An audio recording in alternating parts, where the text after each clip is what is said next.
Hello, one and all. Hello, one and all. How are you all this fine evening? I have yet to share this out, so give me time to do that. It should not take that long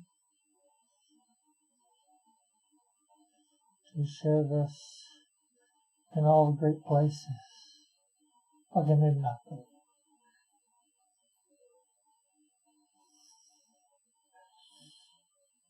Hello, Metal, if you're right there in the chat still.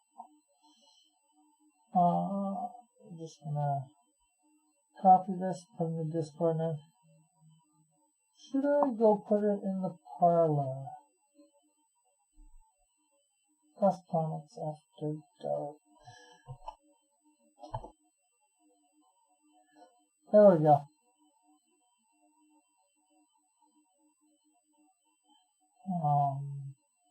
Hey, Mallet, how are you today?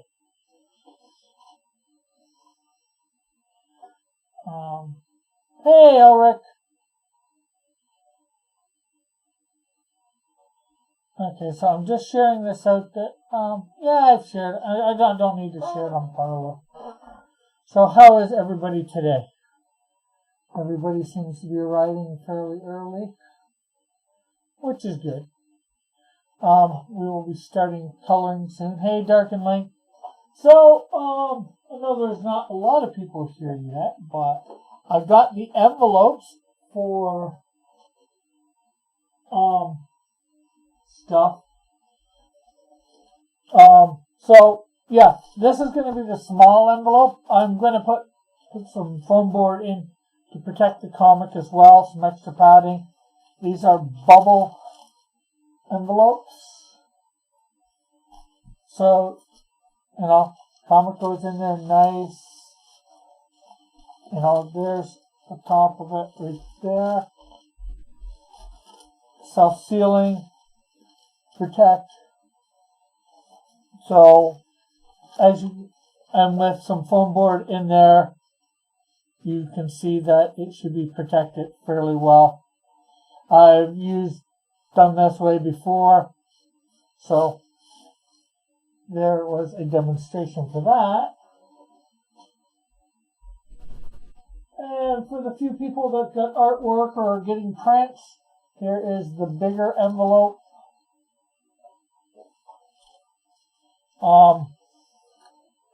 This is one of a 12x18. You guys might remember me doing this piece. A bunch of the X-Men. And again, it goes in nice and easy, and the foam board, of course, will be in this one too to protect.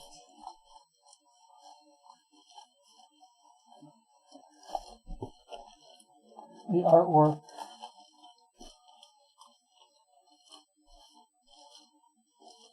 So,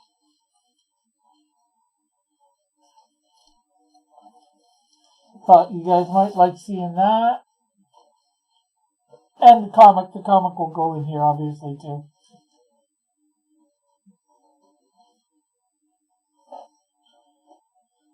So that is a little bit of an update on that.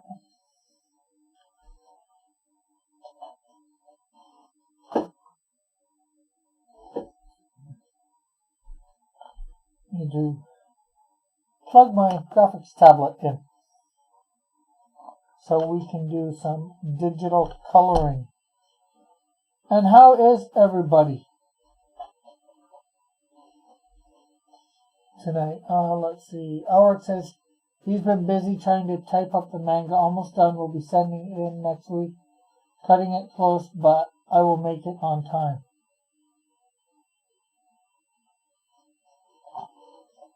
So you're getting things ready to send out. Nice.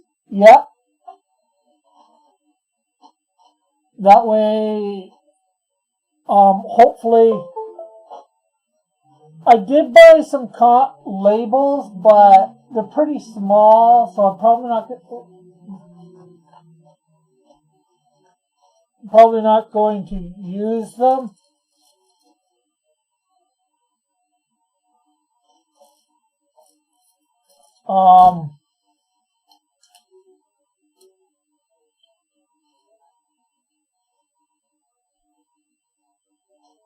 At least not for your addresses. I might do. Yeah, the Canadian Shield Chan card will be shipped as well. Ulrich, they will probably be, I sent a message to the guys that I did before, got mine done through my other trading cards about the bleeds. They haven't got back to me, so I'm going to give them a call. I sent them an email a couple days ago. So they haven't got back to me. I'm going to give them a call tomorrow. Find out the bleeds, put them on a flash drive, and maybe upload them tomorrow or go down, whichever. I'm not sure exactly what yet. So I'm getting everything ready. I'm still working with George. He was last on page 19. We finished page 19. So that leaves 5 more pages. And then we're going to go over the whole thing, make sure everything is exactly right. Make sure there's no blunders or whatever. And so he's got those 5 pages for getting ready for print stuff. And then, of course, he's got the outside covers and the inside covers. So that's 9 pages, but there's 2 different covers, so basically 10 pages. Hopefully sometime tomorrow or early Friday morning that is done. And if they're done Friday, I will be calling Mix'em, making sure everything's copacetic, then uploading them to get printed. So hopefully either end of next week or early the week after, we will have the comics in hand to start getting shipped out.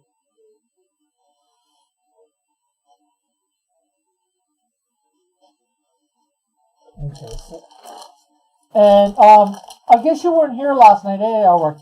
I got some comic bags for the comics to be put into.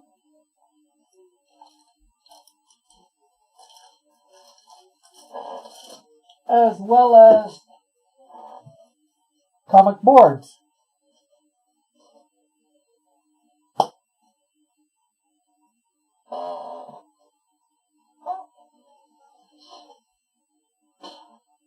So, let's switch over to Flip Studio.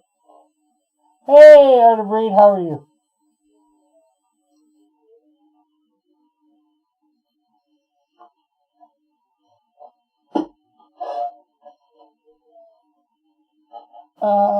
Albert says, also congrats once again on getting the money so you can fill your campaign. Dillard helped you out a lot. Yes, he did with that, especially with being able to put it in his name. So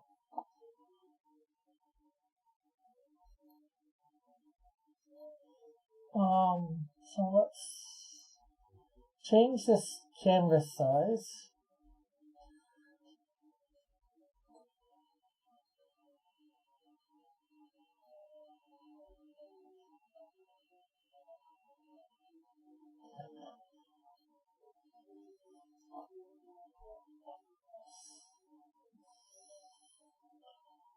There we go, that's done. Now let's convert the brightness to opacity.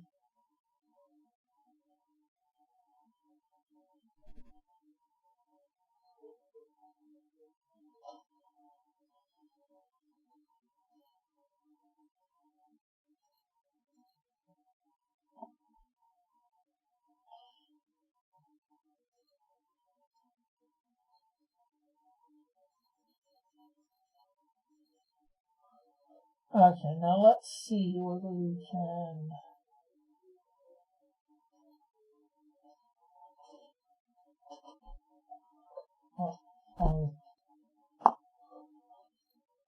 get this all grayed out easy.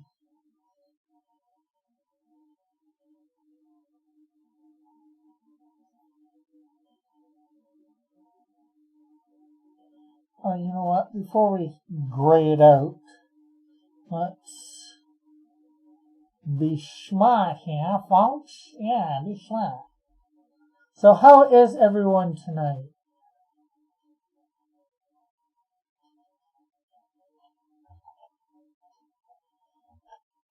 Okay, so now my signature is on a different layer. Let's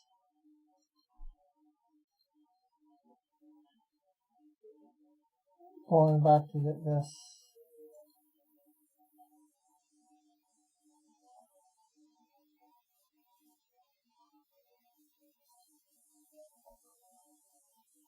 Okay, so let's invert selection.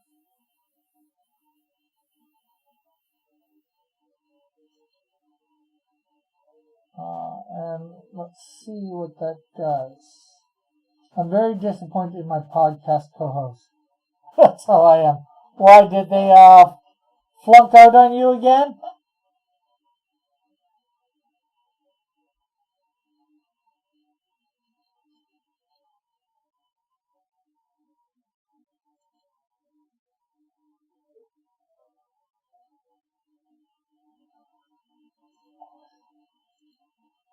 They did. I'm sorry to hear that.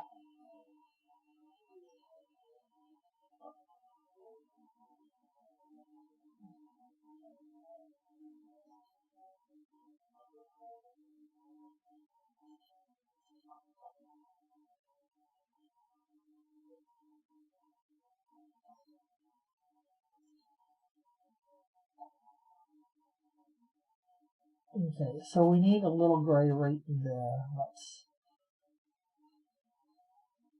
zoom in.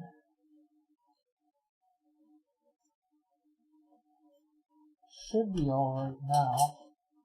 Yeah, I've been running with fill-ins the last couple weeks or so. So today I didn't run it because of it. Well, you ever need somebody to come on, just let me know.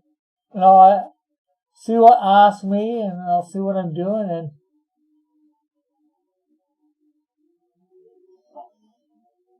Howard says, also been crazy, really tired. It's been crazy hot. It was 108 degrees yesterday with humidity. Apparently, this type of weather is what Florida has. No wonder people are crazy there. Oh, working on the same character as last time? Well, last night, yeah, I'm coloring her in.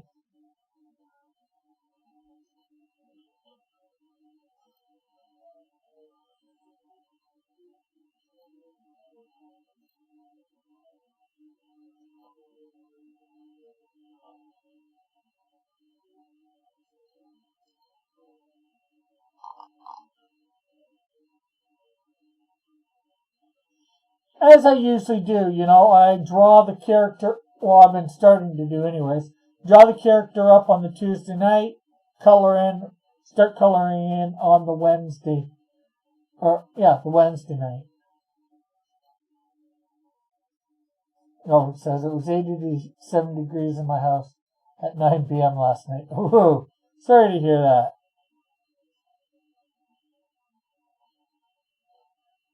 You gotta remember, Dark and Link, that's Fahrenheit, not Celsius.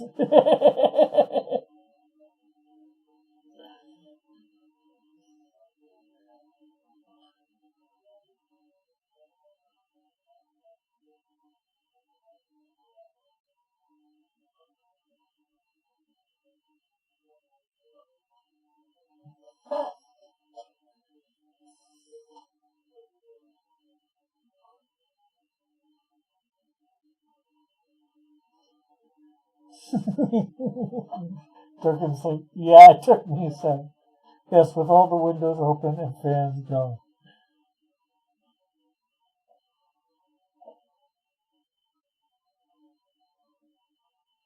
So Metal should be here in a bit, he says.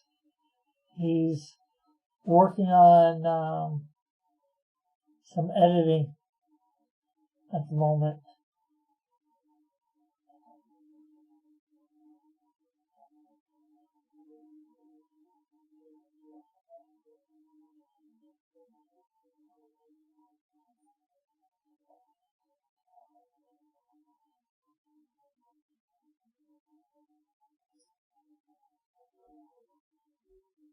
Yes, if you'd like to give me a tip, you can use that link that my mom just provided for absolutely no reason or no justification. Well, maybe justification or whatever, but no.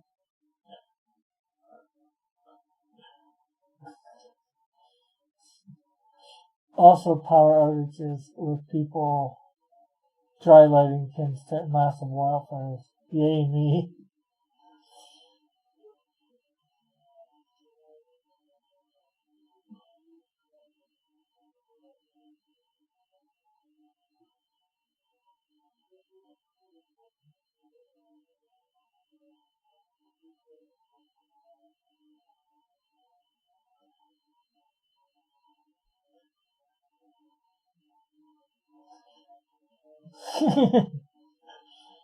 Darkling says she just wants her son to become rich or whatever.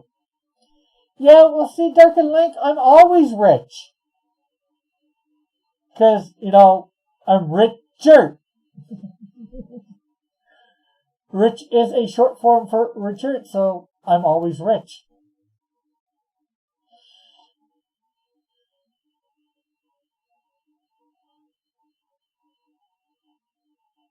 And tomorrow,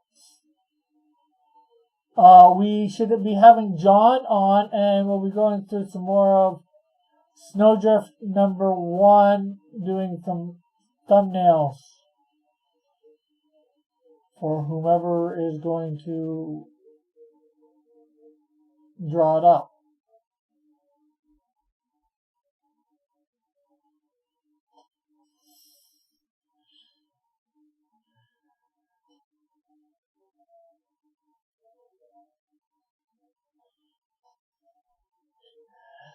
But unfortunately, although I'm always rich, it doesn't mean I always have money.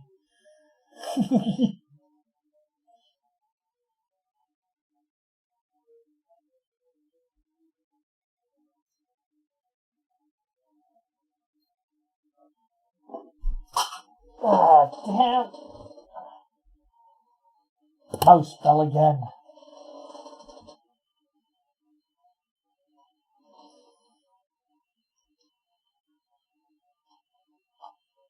There's the bag. There's the bag.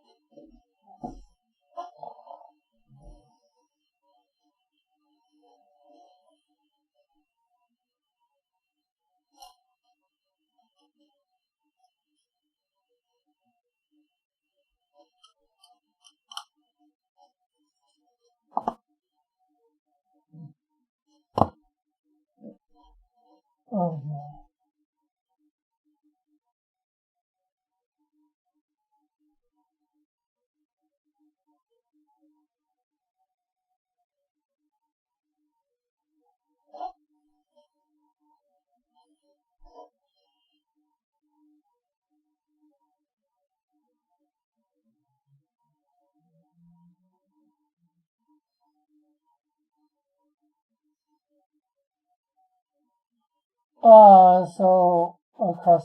Cross, good news. Japan has gotten so angry at the West, they are making their own YouTube channel where you can watch hundreds of animes for free. Like and share. That's awesome. Now, is that going to be Shogun Jump themselves, or what? How's that going to work? Is it going to be a certain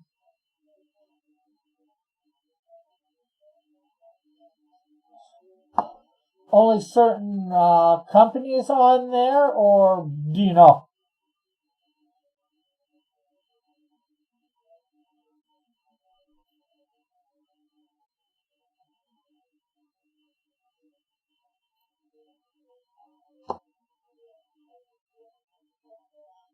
So far it's only Japan, but they're making a second channel for English subtitles.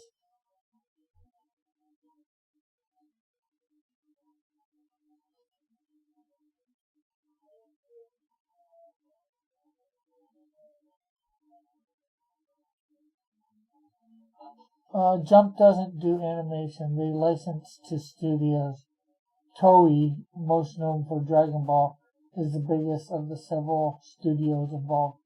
It's a bunch of different anime studios, so yes, some Jump series will be on there. Okay.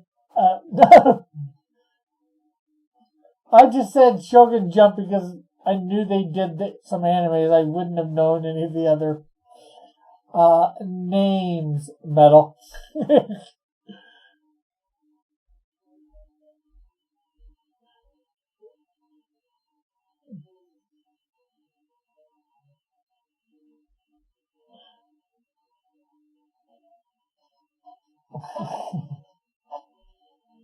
But yeah, I get what you mean. It's like Marvel licensing, well, one time licensing Sony or whatever to do Spider-Man movies or whomever to do cartoons of their character.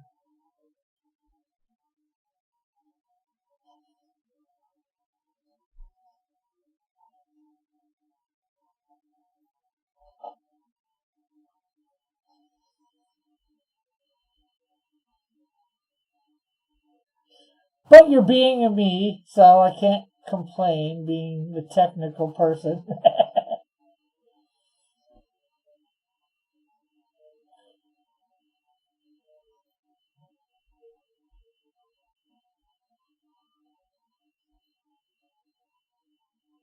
Okay, so it looks like in the way that I did this, I have one less layer of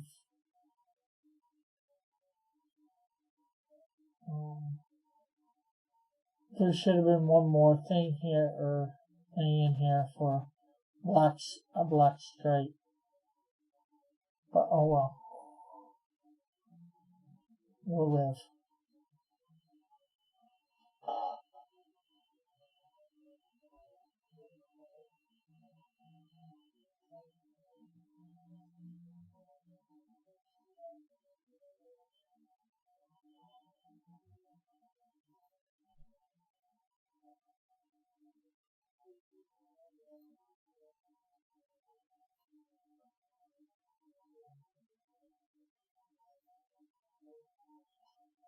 But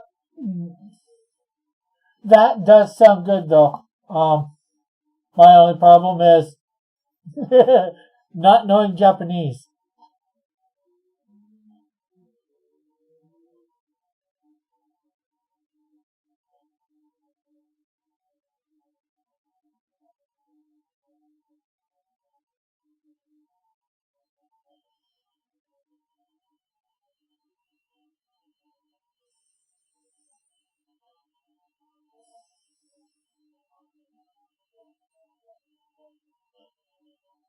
Guess maybe it's a good time to learn Japanese. Then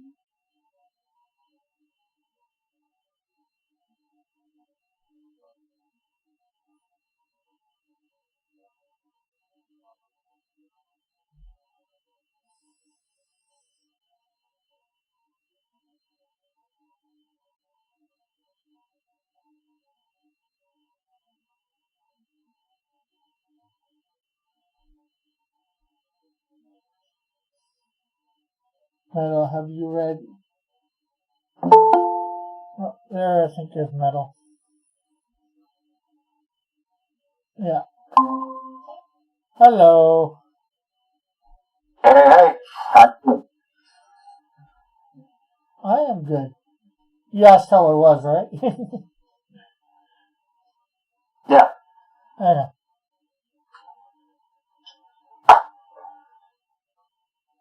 Oh. So no vomitorium today then, I guess? No vomitorium today. Well, if you ever want me to, if you need somebody else to come on, you can see if I'm doing anything. Yeah, I know, but the thing is, I need what was supposed to be my permanent co-host, you know? Yeah. Like, if it was a one-time thing every so often that I need see it any bad, but it's been a few weeks in a row. Yeah.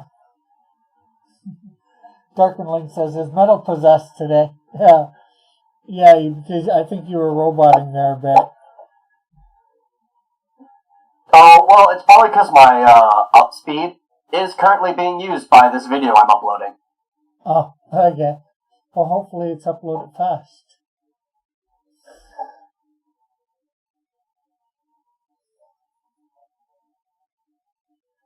It seems to be. So, yeah. So now I'm slowly getting everything together. Hopefully,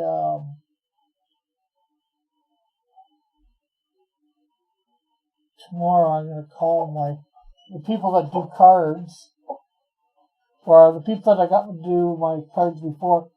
Although I think I'm going to try for a heavier paper stock or grade for the campaign.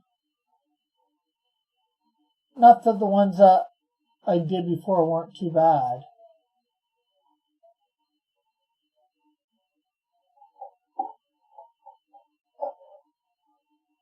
Elric asks how you're doing. Metal. I'm pretty sure I already answered that in the chat, but I'm a little disappointed in people.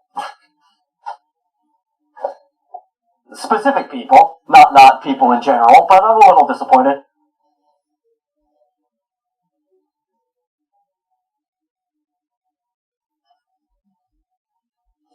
Yeah, because especially your co-hosts canceling on you.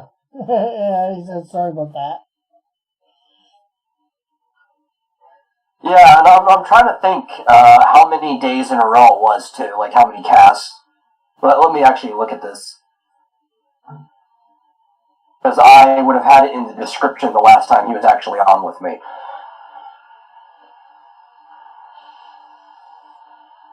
I hope it's not Brad. Is it Brad? Not Brad. Buck. Is it Travis? Is Travis the one bailing on you?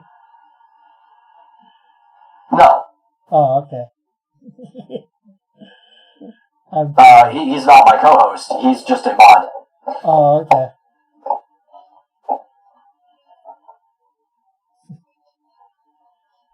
No, Raven can't be the co-host. Raven's not real.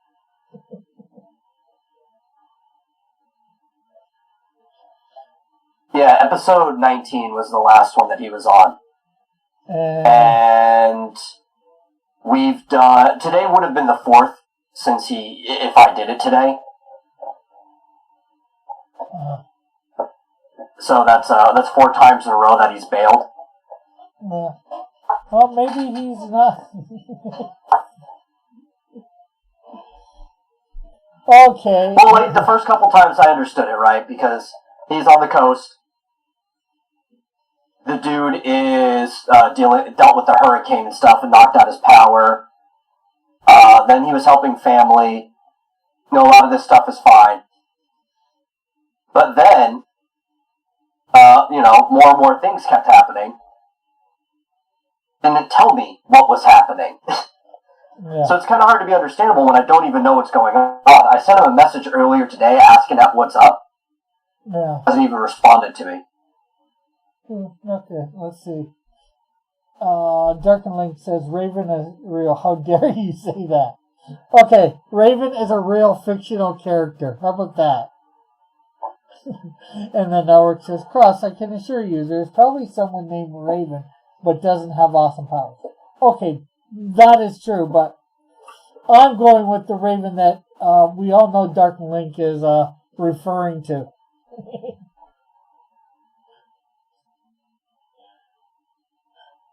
Not somebody who named their kid Raven, who doesn't have any powers.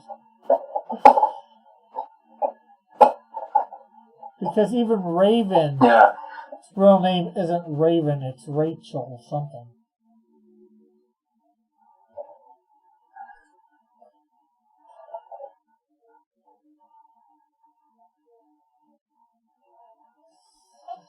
Howard says, not the real Raven from the Teen Titans, but some random name Raven. Yeah.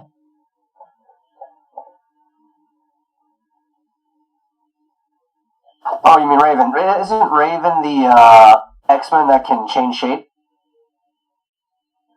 Oh. Actually, I don't think that's in that, but I don't think that's her real name. What is her real No, Mystique's real name is Raven. Oh, okay. I wasn't sure.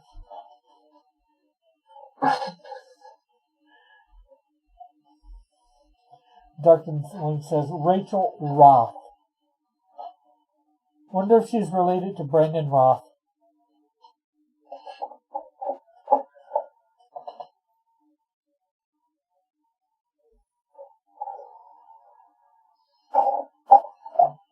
Although I think it's a different spelling.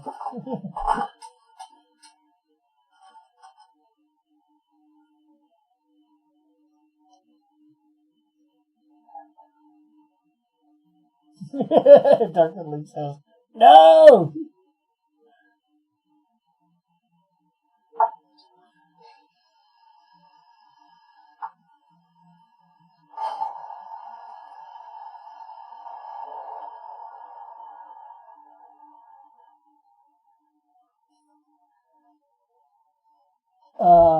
Howard says, so Raven without powers, that makes people explode. Got it. The one that ripped off from Envy from Full Metal Alchemist. Okay, yeah, I'm a little confused there too. I am too. As our this wording, and so that Envy ripped off of Mystique because Mystique is so old it could not be.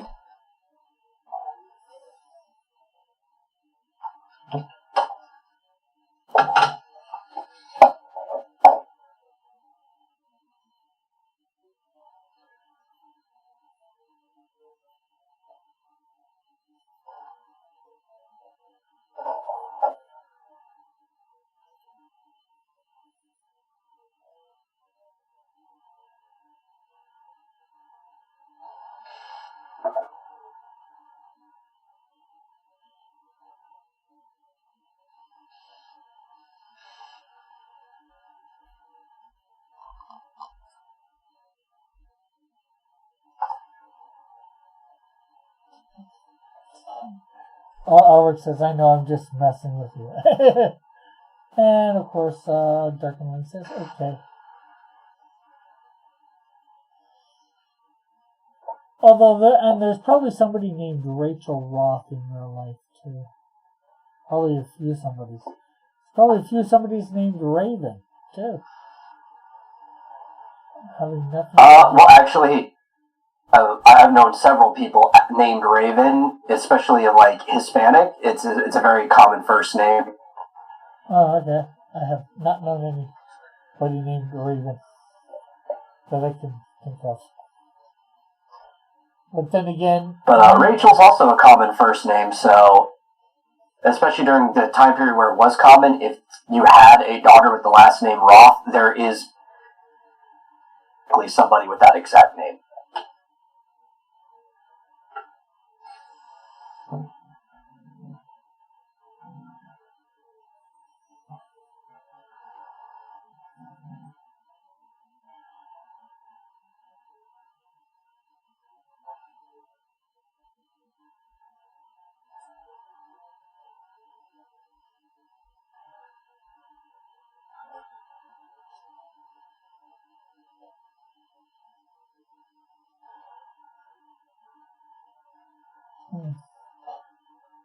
Darkin Link says he met someone named Raven.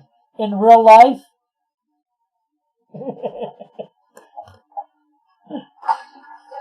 Man, don't you know? As a fellow Canadian, you guys don't live in real life. We don't? No, everybody knows Canada's not real. I wish. It's real enough for me, unfortunately.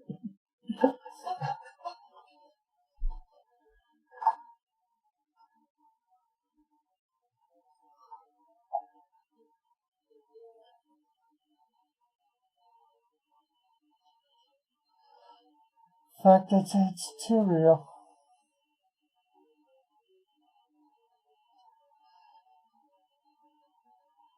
Okay, so doing just a cursory search on Facebook, there are tons of people with the name Rachel Roth, and some of them, especially with their profile and where it says they work, you know they're just taking it off of Raven from Teen Titans.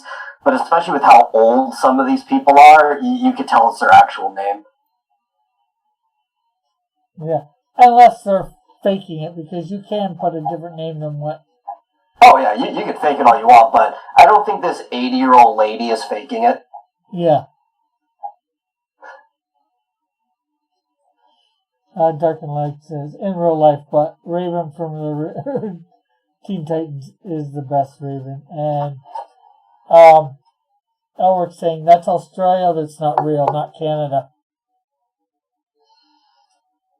No, it's the flat earthers that think Australia is not real, and I'm not a flat earther. I even said that immediately afterwards, too.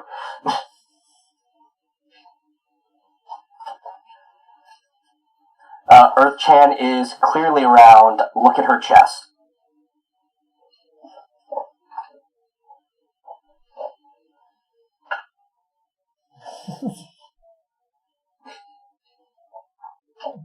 Dark Link says, you can fake many things on the internet, just like metal is faking it.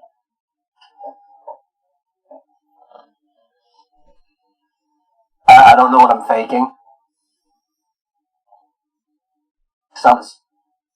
But to what extent, I'm not aware.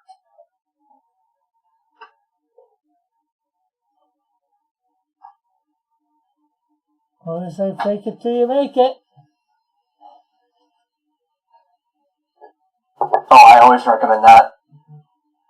But the thing is, you gotta believe it, or else you're never gonna make it. It won't become real. It says, Usagi-chan has round tracts of land. And he says you faked last night. I guess you faked. Oh no, he's just still mad about the Superman thing, which we're not going to retread. No, we don't need to do that 2 nights in a row. Wait a month, at least.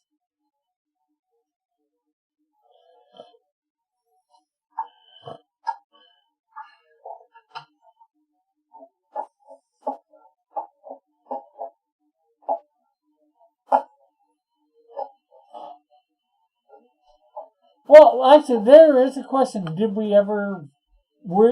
settle on whether you two would get the 10 best Raven feats versus the 10 best? Oh, come on, you know that's not going to happen.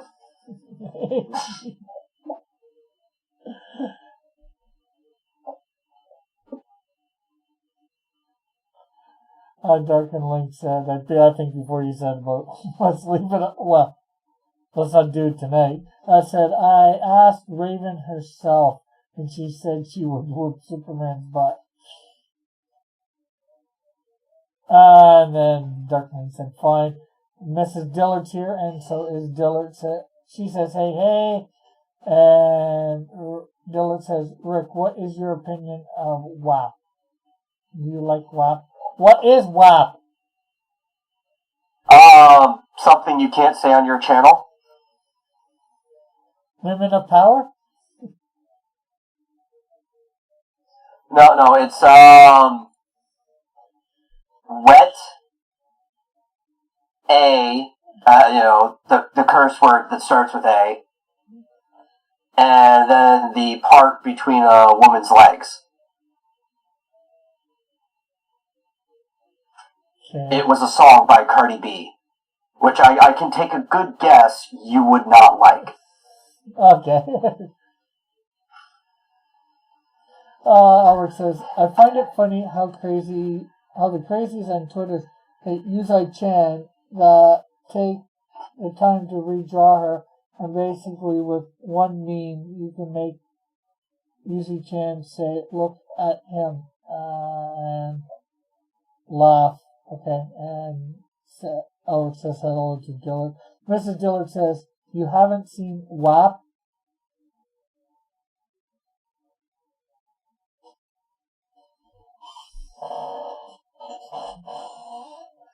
And Dirk links, oh, and says, those words for the win. Dylan No, that's not what that says. I know, I'm changing it. Purposely. Well, you could have just said, what the fudge? Yeah. And Dylan says, I knew it. Rick hates WAP and loves weenies. I have no idea what WAP is. I can't hate something I don't know what it is.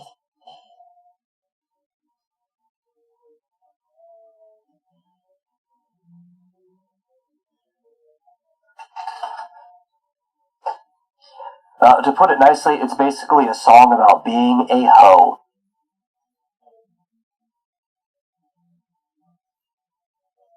And if that's not what you mean, you have to say so, John or Mrs. Dillard. Oh, she wants you to do a reaction of the music video.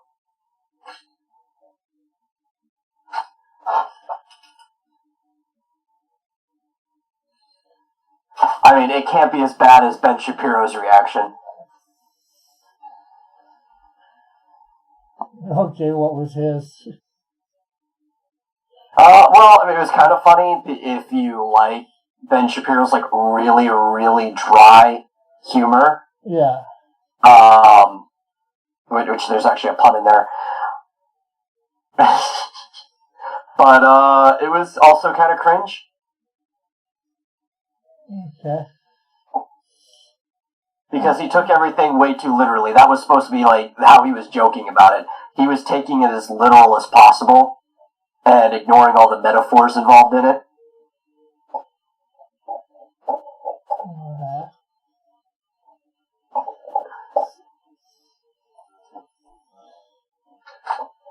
Definitely says, personally I hate music like that, but I understand the meaning.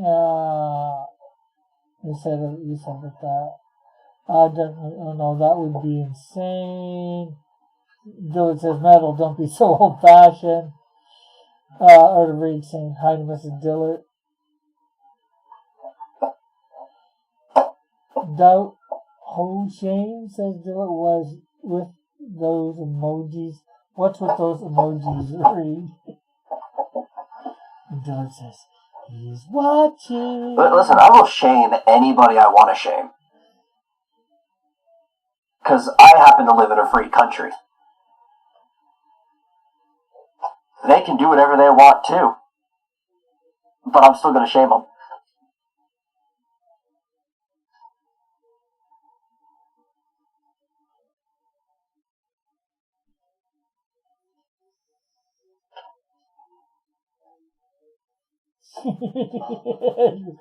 Art of Reed says, oops, didn't know you were here, Dillard.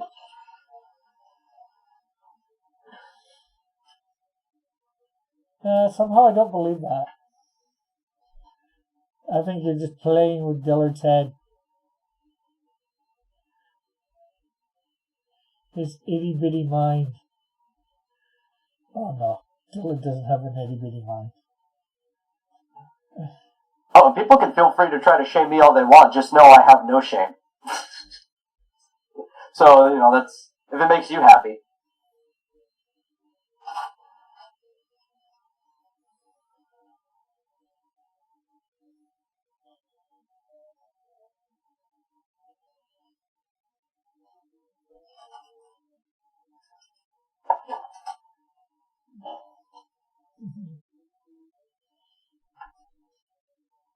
I don't think he's happy or sad. Dark and Link. Question is, are you happy? Well, that's also the thing too, right? I don't think Cardi B would care if I tried shaming her because I don't think she has any shame. She sure acts like she doesn't, so she's probably perfectly fine with it. Plus, she has no idea who you are, so anything you say to her would just be meaningless.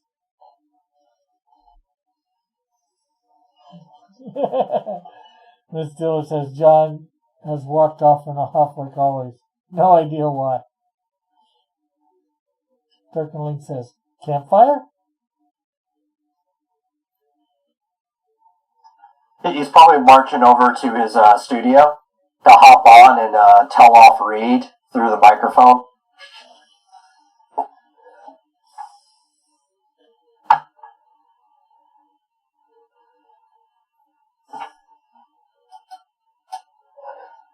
Either that or me, because my tiny little mind.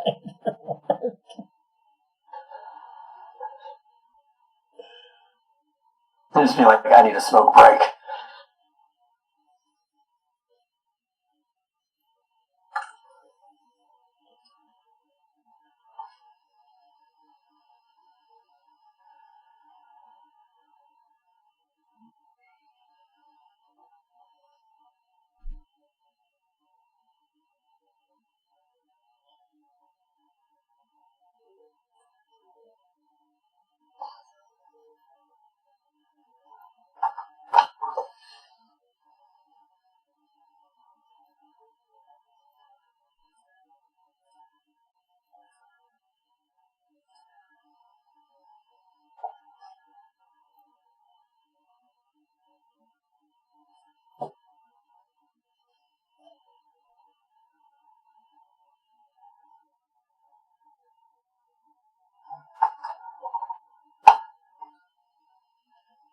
See the...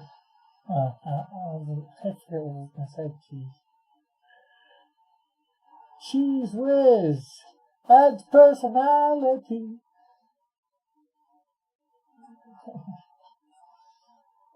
Darkling says, Dillard will jump on at instinct and now and surprise us. Well, the problem is... I wouldn't count your chickens till they hatch. The problem is, won't surprise me. No, because you have to let them on. Oh crap, I haven't put my headphones on.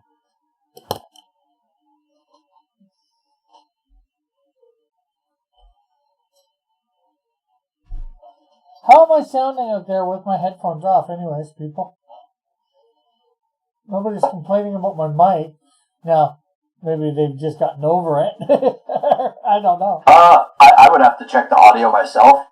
But if you're still boosting it in OBS, you're going to sound louder to them than you do to me. Yeah.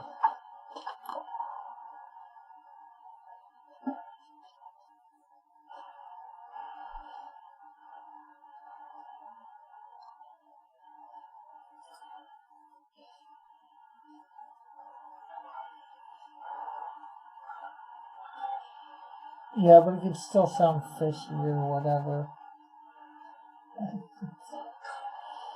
Darkenling says he doesn't know, he wasn't paying attention.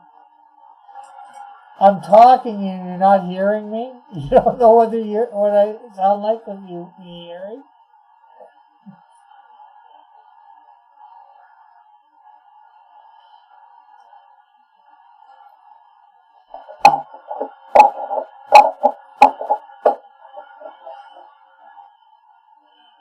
Darkenling says he stopped giving a care, I guess, what I sound like, just as long as he can hear me.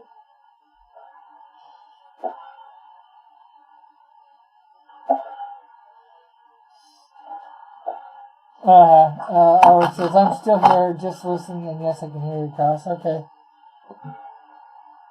Well, it's not even just hearing me, it's how I sound, too, I guess.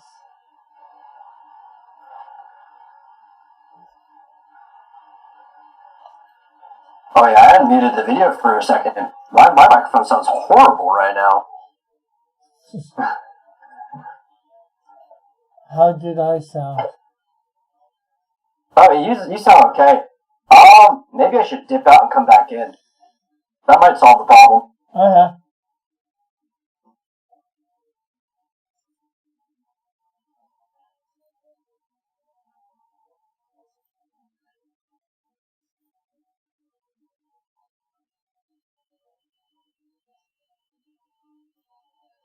Yep, that'll we all know.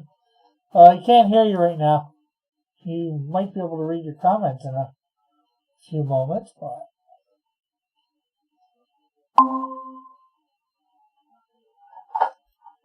Okay, how do I sound now?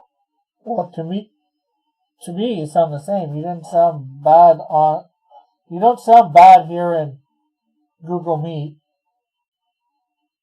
Alric says much better. Darken Link says that was the same as yesterday, Metal.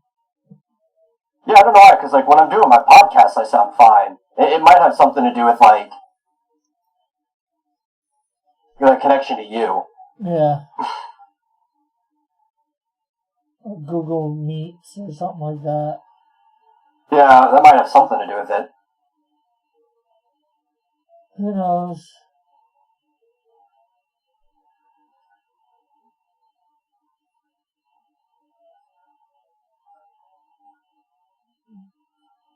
Alric says you don't sound like you're in a submarine.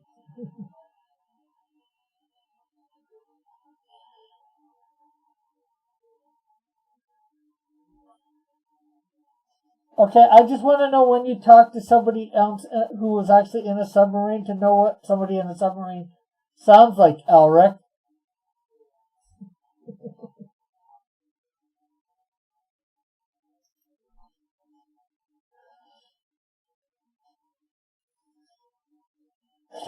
Darkling says, well, Canada is not real, so you, American, is trying to connect to someone who is not real. Yeah, that might be a problem. Darkling's like, what? I think more to my Alric's like, what? Well, you said to I'm presuming Metal, you don't sound like you're in a submarine. So to say that, technically you would have to have some reference to what somebody sounds like talking in a submarine.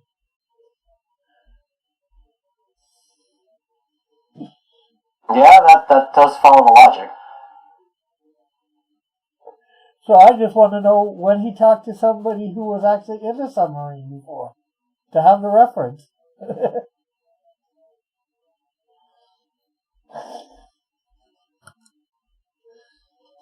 Now he's like, oh. Yeah. Well, I also know it has to be something that's on your end, like me connecting to you through Google Meet or something, because I can hear my voice through my headphones the way I have my audio system set up, and I sound fine on my end. Yeah.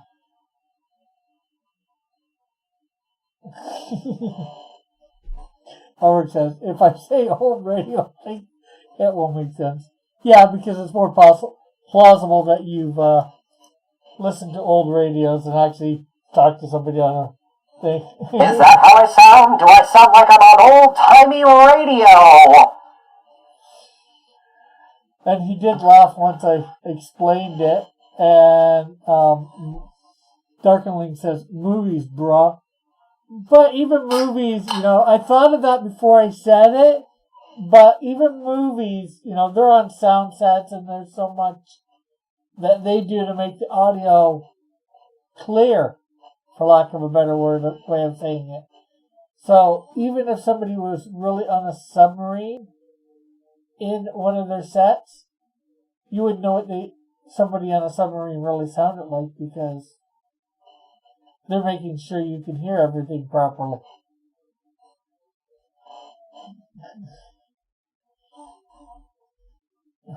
Darkly my ears. No, it's right there. Yes.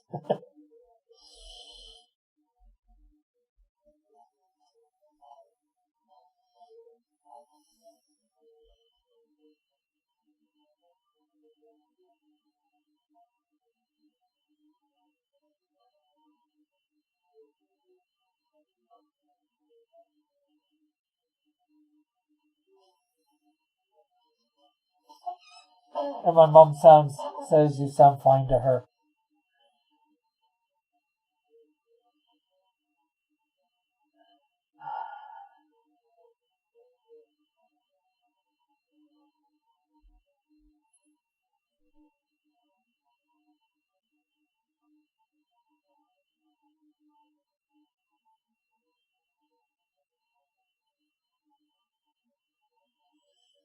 Yeah, so I'm getting everything set up.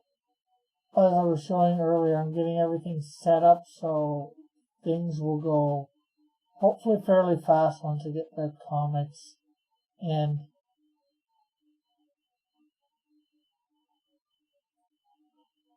I should find a way to set up my voice meter so that even when things are running fine, I sound like I'm on a radio. Just for Eagle, and then I'll just start reading like scripts from some of the old Shadow radio series.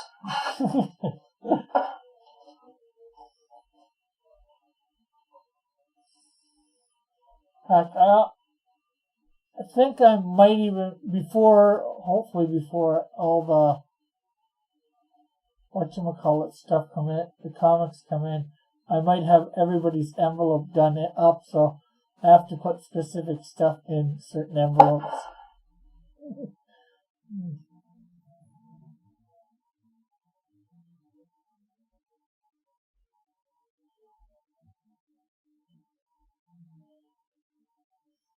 Okay, so I uploaded that video. I just edited it. It's pretty much like a help wanted video, like an application type thing, where I'm looking for a new permanent co-host to add to it.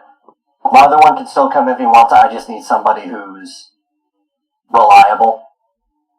And I'm gonna wait though. It's unlisted, and I'm gonna run it by him first before I actually make it live for people to share. But when I do make it live, if we go through with it, maybe it turns out that his run of bad luck is just over and this is unnecessary. Yeah. I would ask everybody to share it, just to help get it as far as possible. Yeah.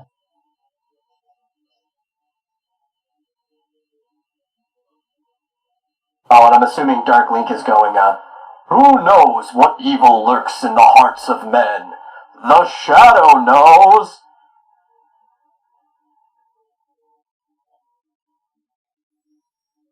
Who knows? God knows. Who knows the Shadow? God knows the Shadow. I don't know. I'm sorry.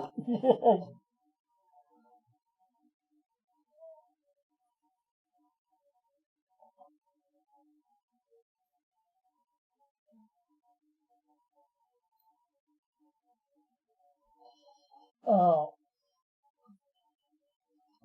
Howard said, I bet just because you said the Shadow Eagle will appear. Darkness goes, That would be funny. Laugh out loud.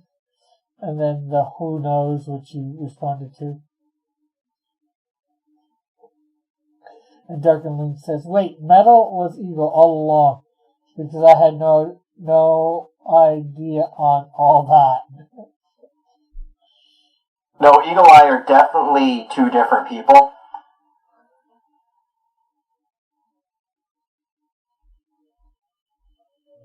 You had no idea about the who knows, the Shadow knows? I knew about that. Does that make me Eagle? Or do I just have an eagle eye?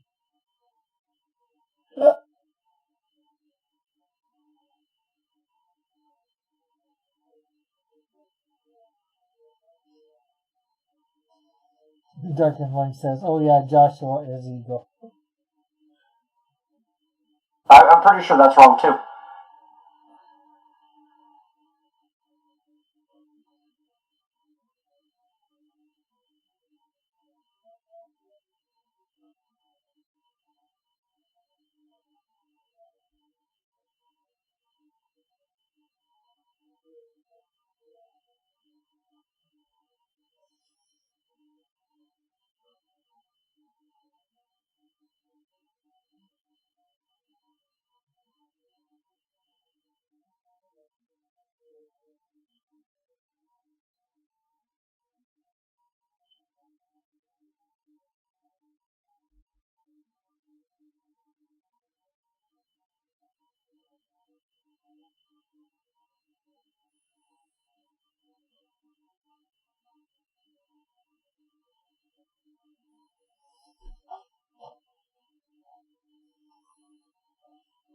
I'm honestly surprised Evan didn't pop in the chat.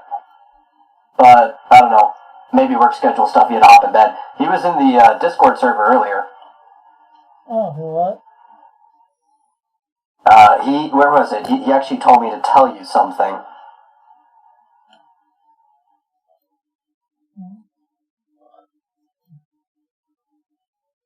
No. Oh, on yours or somebody else's? In my Discord. Oh, okay. Oh, he was pretty sure that John was murdered for some reason, and that his murderer is impersonating him. I don't think that's the case, but he's on the case. So he told me to notify Rick of John's death when I'm forced to stream with him tonight. Also, tell Rick I'm mad at him for not being your new co-host. Now I have no chat to troll.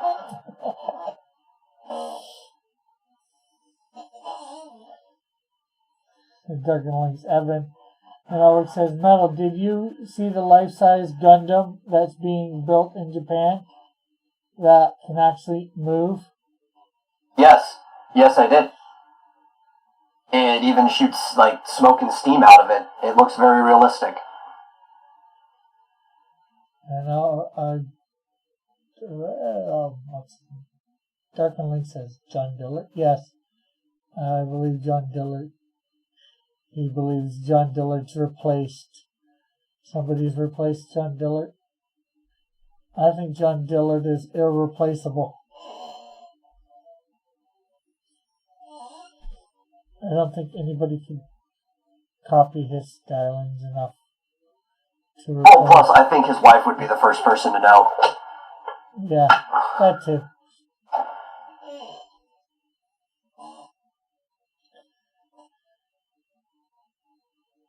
Unless they got somebody to replace her too. Oh no, that conspiracy's getting deep.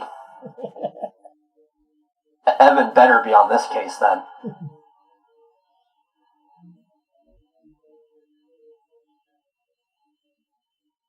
Especially because he just recently showed me photos of his family at the zoo. Yeah. How realistic are these replicas? But remember, it's Invasion of the Body Snatchers. Oh, that could be a case, yeah. Yeah, I hate it. I've seen, I think, the 70s version of that movie. I hadn't seen it before, and I seen it a few years ago, and I absolutely despise it. The aliens win! What sort of movie is this? That the aliens win? You know what's a much better movie? Faculty. Okay. You ever see it? No.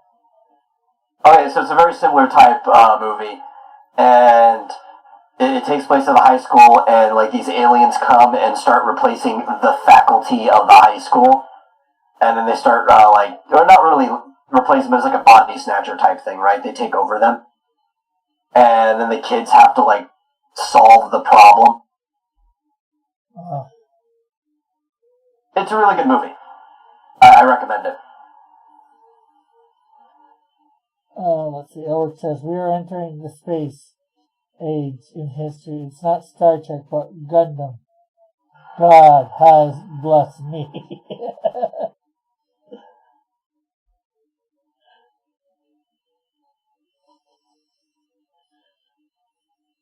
Oh yeah, and Elijah Wood was in it.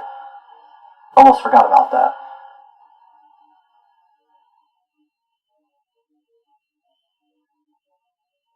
Also, Gundams are only useful in space. They would be horrible here on land, which many of the early series battles mostly took place here on land. And it's like, if you knocked a Gundam over, or any mobile suit of that sort, try picking them back up in a rational amount of time. Like, they can't lift themselves up, they're too bulky. They would not be able to get full lift from just their arms alone, even if they were fully gyroscopic. And they could not be fully gyroscopic because of the way the the hydraulics would have to work. So you would basically need either another mech to pick you up if you fell over in battle, or you would need a crane. And in battle, every second matters. So you'd have mobile suits falling over left and right. But in space, it's not necessarily a problem. In fact, it might be a benefit because of the oblong shape being non-uniform, means it would be harder to hit with a laser, which means it'd be harder to overheat it from a distance, and that's how most space battles would actually happen. And because it has a increased surface area per volume compared to other more uniform shapes, it'll let off heat better too, because in space the only way a ship can lose heat is through radiation. Sure, if you say so. I've thought about this a lot. So it sounds.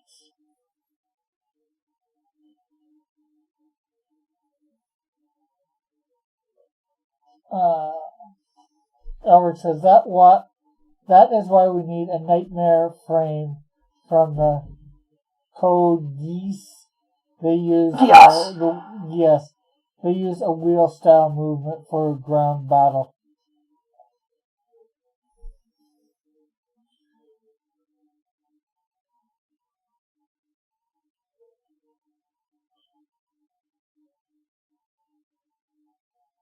Well, you know, it's kind of like be realistic. You've seen Pacific Rim, right?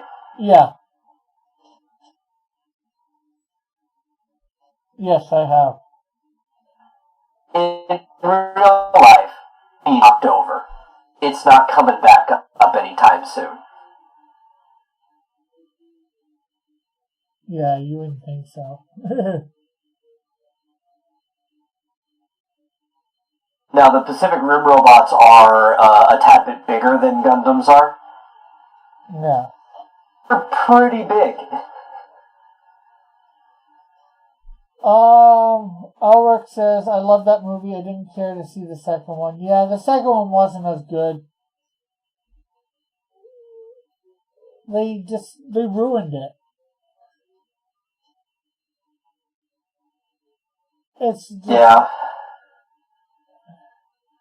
It's just like without certain characters from their first movies or whatever. I'm not sure whether it was the script or because they didn't have certain characters in it, which would be partly script at that point. It's just like what's the name of it? Number 2 of Independence Day. I think that was unnecessary. Well, I predicted a TV series on it back when it was thing, and it was left over. I think they could have easily done a TV series or whatever, where they're scrounging up all the technology, or I don't think every single alien would have died on those ships, so then you could have had, war between the aliens and, the humans that left, the aliens that were left, There's hundreds of thousands of aliens on that ship, if not millions, You telling me some of them didn't survive? Well, they said they hunted them down too, right? Yeah. But I think it would have been better with Will Smith in it.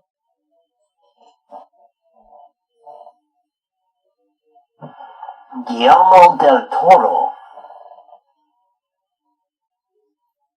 Elric saying that's the reason why it wasn't good, because Guillermo del Toro wasn't in it. Or he wasn't the director.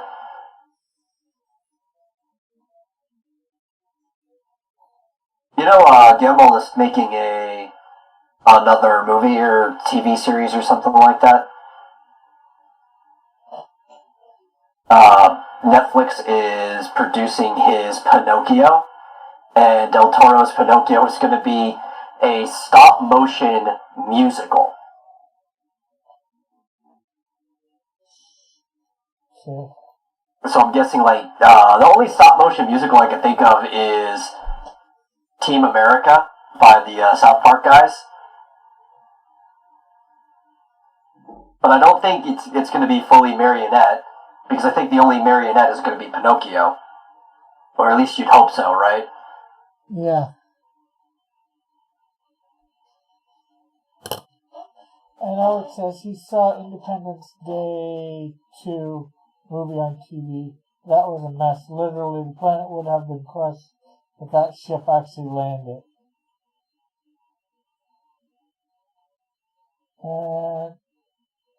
Darkman says, why does this remind me of Black Panther? Well, not Black Panther. Oh, it reminds you more of like, was it Tigress? Yeah. She's going to be probably a few different Marvel and DC characters intertwined, the cat-like ones.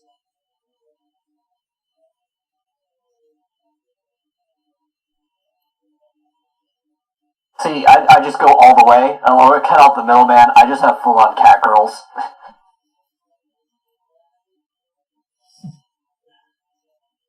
You want cat-like characters? Boom. Actual cats.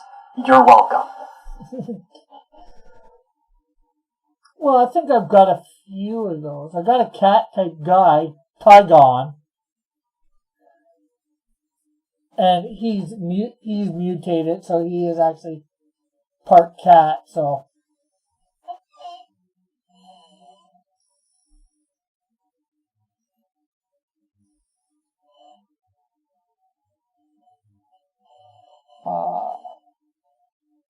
Darkling says, or like Pantha, aka Wildcat's daughter. Albert says the movie should have been stop the ship from landing on Earth with an epic space battle. Yeah, he's talking Independence Day 4. Yeah, I can agree with that for sure, I think.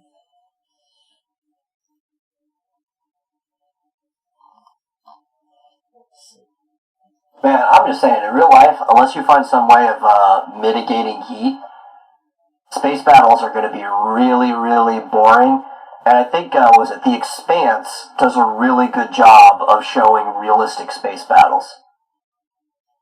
Yeah, I've seen that a lot. And most space battles are just going to be whoever detects the other person first, probably because they got a hold of the flight logs, and then aiming a laser at them from a distance, which you can't be prepared for because a laser moves at the speed of light. So you're not going to know it's hitting you until it actually hits you, right? And then they're going to try to heat up your hull to overheat your components or destroy your life support systems. And that's basically just going to be space battles. I know, it's lame, right? Yeah. Well, that's sort of what Star Trek does. It shoots lasers, phasers, in short bursts. Yeah. Oh, and also, Star Trek's a bit more realistic in how they talk about things than what they actually show. Because they'll tell you that they are 2 kilometers apart or anything like that, but then they zoom out and the ships are within, 200 meters of each other. So they're a tenth of the distance that they're supposed to be. Yeah. Well, then again, I guess it depends on which part of the ship that you're talking about, too, Some of these ships are big. And then it might seem, with the size of it, could it be the size of the ships might make, 2 kilometers look a little closer than it is? I'm just saying. Well, because I know the rough size. You can make this excuse that works better with the newer ones because the Enterprise is bigger now than it used to be. They keep making it bigger and bigger. No. The one with the toys, they were too close. Because the scale of the Enterprise. And you're they can't be 2 kilometers apart at that scale. Yeah.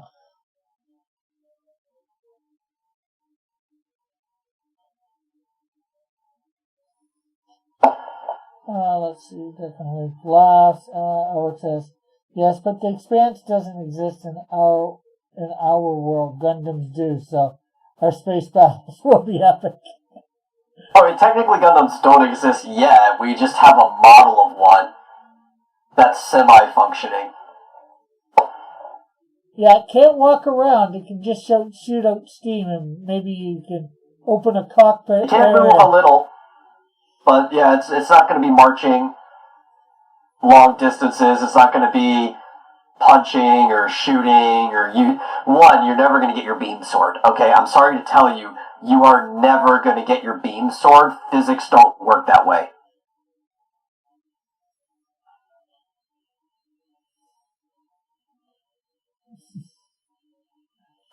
You could probably get something close. I don't recommend it though. Well, Alric, they could probably build the Enterprise if they wanted to. It doesn't mean it's going to work like it doesn't. Yeah. And, here's something I hated about the first J.J. Abrams movie, is that they built the Enterprise on the planet. Now, I understand they've got, weird lift that kind of defies needing thrust and propulsion. But the best way to build a ship like that would to be taking the parts and transporting them to space, and then assembling it in space, so that you wouldn't have to worry about the amount of fuel it would need to get out of the atmosphere. Yeah. Well, when my characters form their version of the Justice League, they're going to build a space station, but it's going to be out by Pluto. But everything's going to be transported there or created there, because I'll have my version of the replicators. Maybe I'm yeah. Well, in the world of superheroes too, you can also bypass things in a similar way that in Star Trek they do, and that's because the shield can fly, right? Yeah. Yeah. So with the suit, we already talked. There's kind of like a controlled atmosphere inside there. Yeah. So he can go into space with his suit on. You can literally just have the shield take all the parts into space to save on fuel. Or anybody else who can do similar things.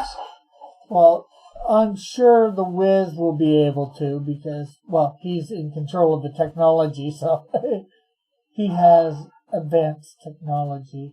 31st century technology, so.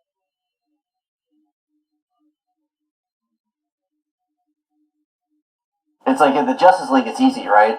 All I had to do was, I guess between Batman and Green Arrow, because they're rich, buy all the parts they need, and then have their Green Lantern haul them all up into space. Yeah.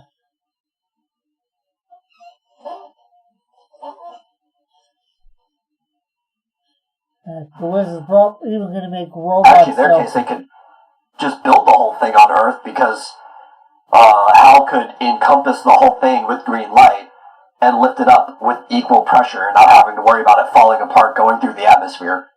Yeah. It says, forget the beam sword. I like my rocket launchers. Heavy arms all the way. We can still use axes like the Zaku models. Zaku, yeah.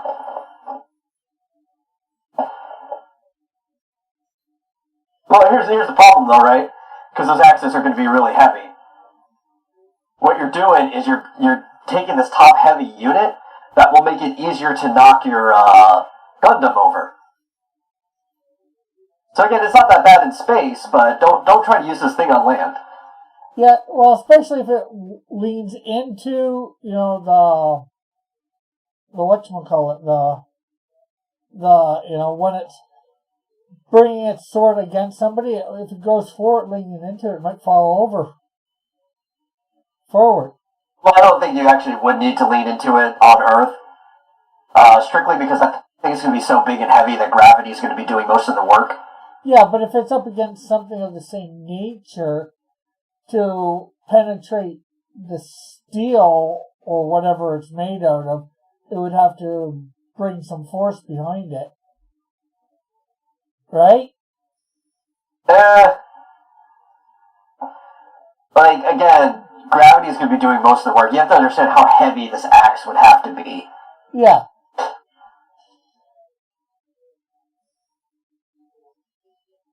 Yeah, but then gravity would bring the sword all the way possibly down. It's hard to say. To the ground, yeah. It's just going to rip straight through if it does.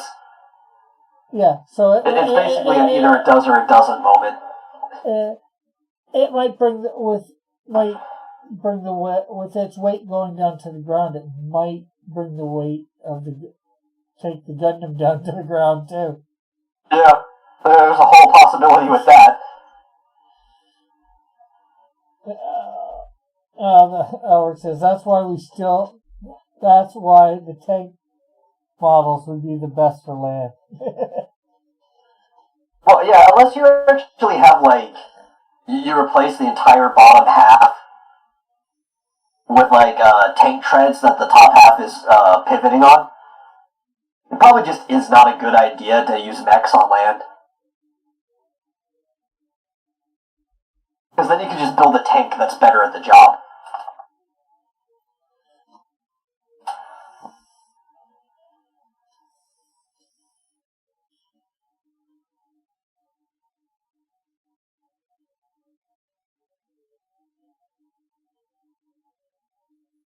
Yeah, there's all sorts of things I think we are figuring out that could go wrong.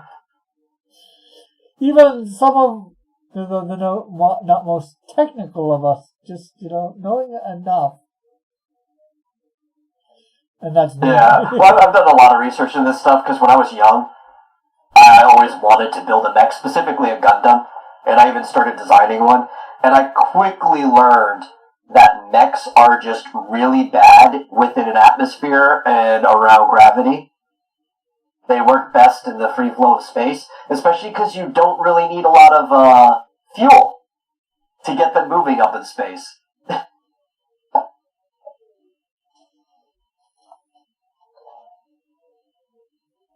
Powering them is a big problem. Oh, my mom says bye for tonight, and God bless. I guess she's going to bed. Seeing as how we've got another half hour, just over half hour here. Yeah.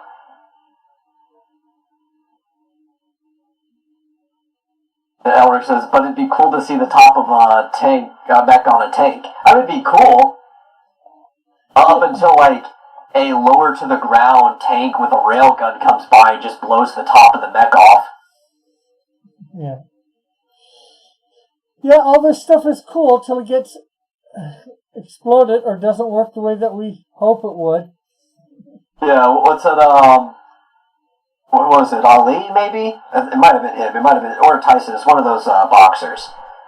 And, actually, I think it was Tyson. He's like, everybody's got a plan until they get punched in the face. Yeah.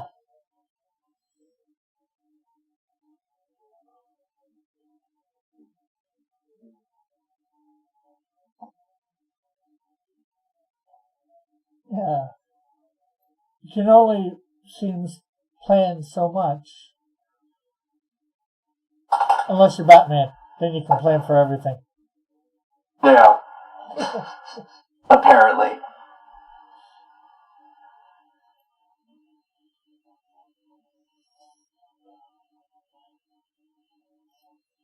And you wouldn't even want mechs under the water either, because of, hydrodynamics. They literally only work good in space.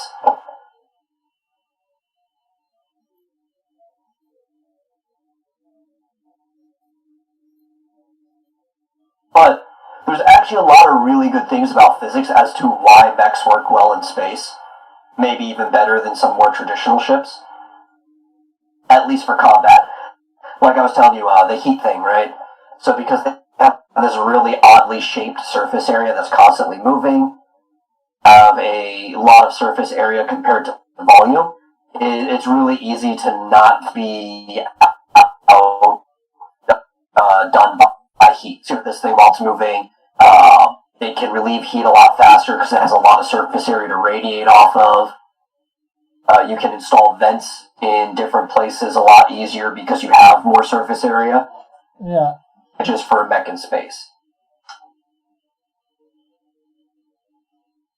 You've got a lot of points for thrust too, right? You can put thrusters on the feet, some in the hands, a couple in the back. You can change directions and pivot in space very fast and easily. Because the thing about space is, once you start moving in a direction, you don't stop until you thrust in another direction. Oh, it says, but I just love the fact that then Japan has made a life-size Gundam that moves. Minimum. Does it walk at all, or does it lift a hand, or what's it do to move? It can lift its arms. I've seen it do that. I don't know the extent of its movements. But people that have been photoshopping it, flipping people off, it didn't actually do that. It was a shot, but it was pretty funny.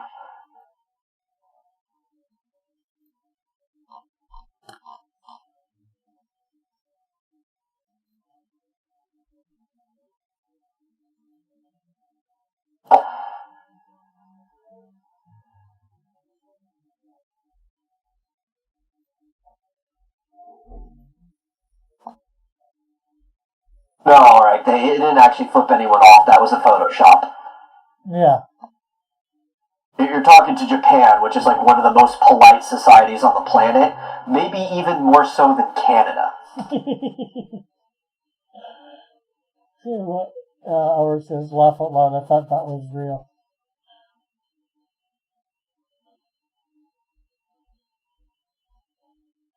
Yeah, they have. Yeah, and that comes from a lot of their honor stuff too. Yeah. Yeah. You just don't do that unless you're, even their bad guys don't do that. I don't think. Flip people off or whatever.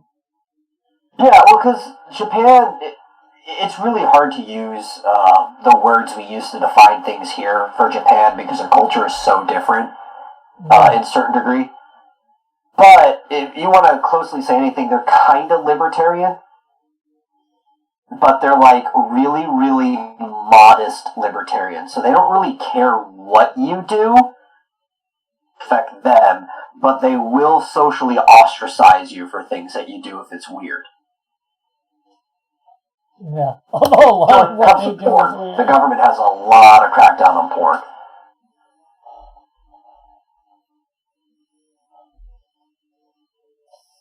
Although I haven't got a background there, what do you think? I know the bottom half, something needs to be done, but...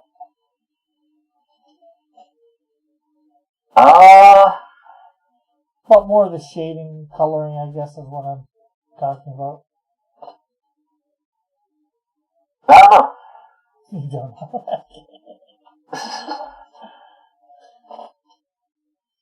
Oh, I didn't do anything about that.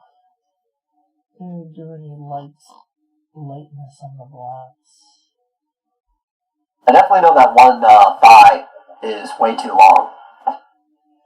Yeah. This one?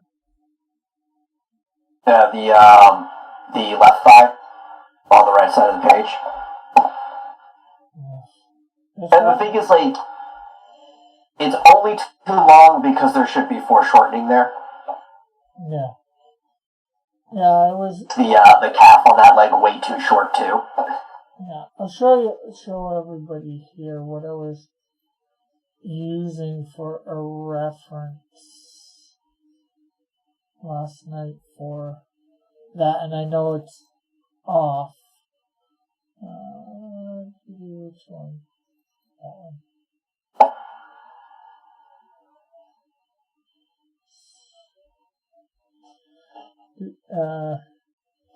Alex says you're getting better, Cross. The color art looks nice.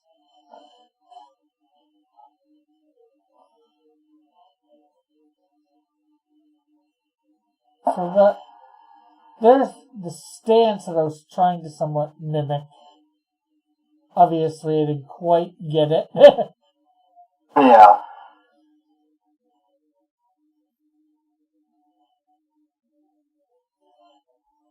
Especially in the bottom half. Even the arms are a little wonky.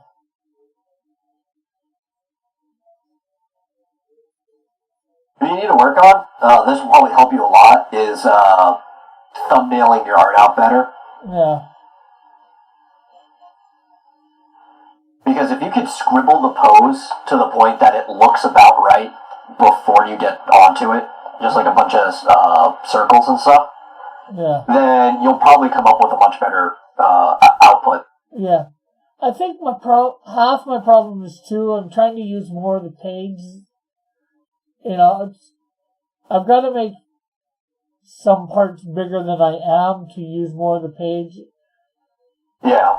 I think that's my problem. I'm trying to use, like for the bottom half, the top is not too bad, especially the torso area. But then I'm trying to create the bottom half and use, more of the page. Thus, I think I end up messing it up by trying to use more of the page than what I need to. Yeah. That's why you gotta get better at thumbnailing, right? Yeah. Because when you do that, you'll use your canvas better. Yeah. Let's see. Elric says cross-download Manga Plus. It's the app for Canadians that has Shogun Jump manga. I'm pretty sure it's on the App Store. Well, at the moment, I don't have a phone that's really good for doing that sort of stuff. Oh. Well, you know what? With the computer you have, I think I might be able to help you. You can emulate a phone on your computer for apps and stuff like that. Yeah, what is it? BlueStacks? Yeah, there's BlueStacks. There's other ones too. Yeah, I've tried. It's arguable whether BlueStacks is the best option right now, though. Yeah, I've tried some in the past. BlueStacks is the only one that I've ever seen to get working half decently. So. Yeah, but I don't. This computer is way better than the one that you had before. So. Yeah. Well, by what I mean is just working with the program or whatever, being able to bring up whatever. I forget. I've tried, like I said, I've tried a few. BlueStacks seems to be the most user friendly. I think might be the. Yeah.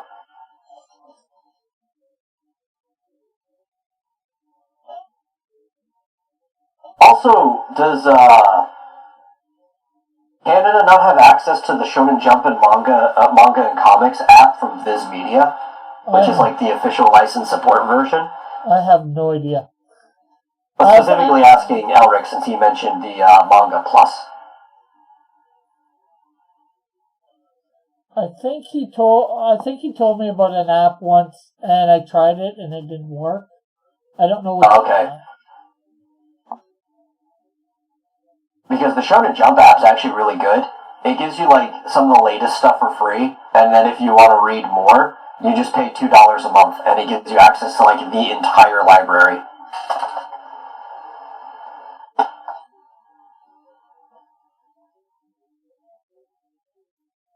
This is honestly the best streaming service.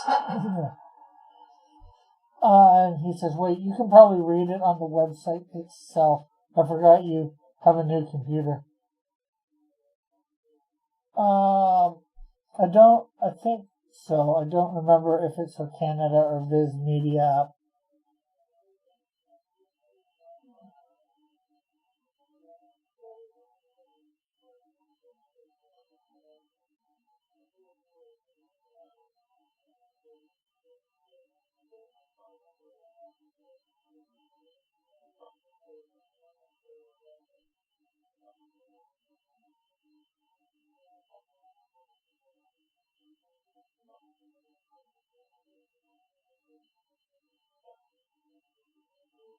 Well, the thing I like about it is that the two apps, and that's why it's by Viz, are identical in the way they look.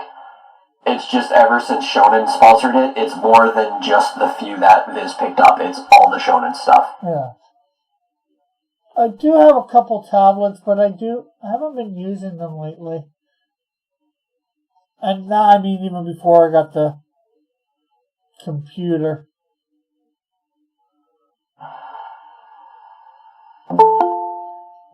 We got somebody here. John. Hey, John. Oh, goodness, let me lower that. That's really loud.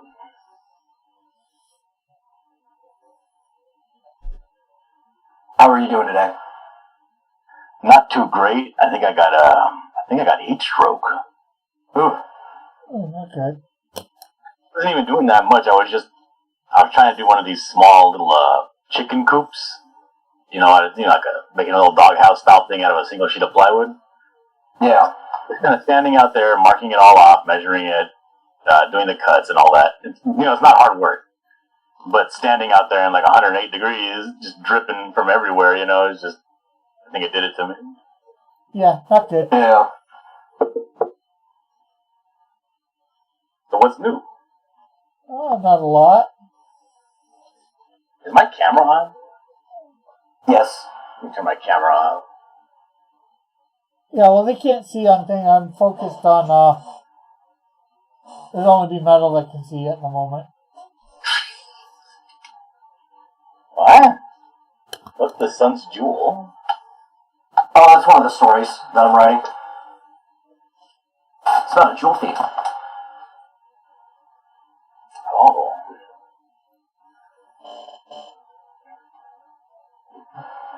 Is it a secret? No. Well, tell me. If it was a secret, I wouldn't put it in my rotation that shows up on screen when he shows me. Well, I guess I'm the fool. Let's see here. But I muted it again, and John sounds horrible too, so that does mean it's Rick's end. Oh, is Rick messing everything up again?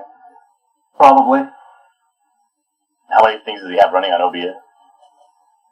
I don't think you actually have a lot running. Weren't you messing with audio filters before, though? A little bit, but not for guests, just for my mic. But then again, here, let me switch. Maybe it's because I don't have my earphones in. Let me see. Okay. Yeah, we sound like we're coming through like a really tinny walkie-talkie. Oh yeah, I just heard that. Yeah, that's gross. Yeah, this sucks, Rick.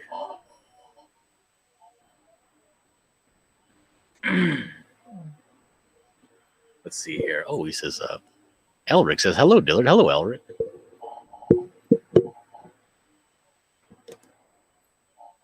Oh, he says, that's much better. It does sound really good now. Yeah, I went and put my headphones in. And switched it over. Wasn't that the problem last time? Don't you know that you're always supposed to have your headphones in? Yeah. So it's just you just being a jerk, just because you hate your audience? Yep. Well, what's new? I got the envelopes for mailing stuff today. Almost through getting the printed version. Well, where are they? Let me see them.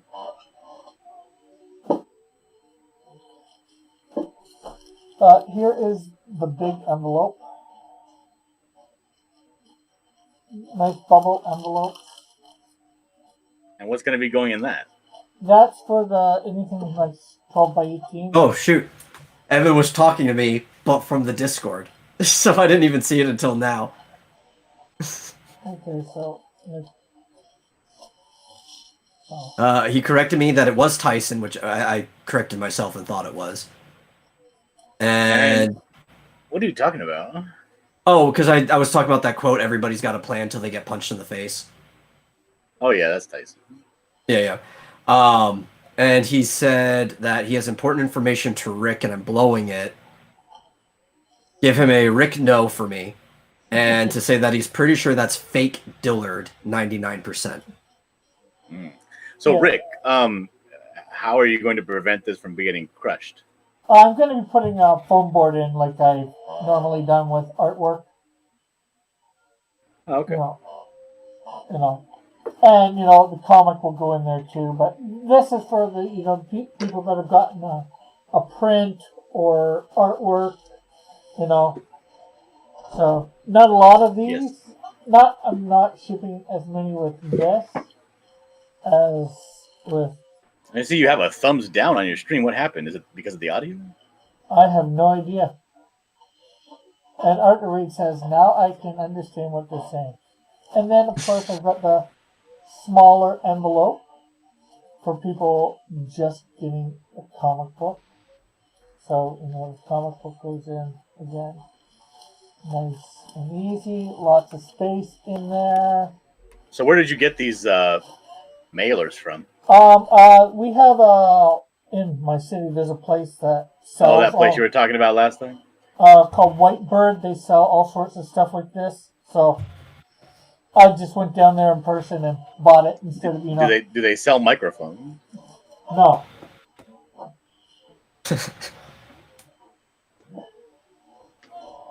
Then Evan says 100% the real Dillard listens to Evan. What? Alex says, Oh, he's earlier he was pretty sure that you were murdered and replaced.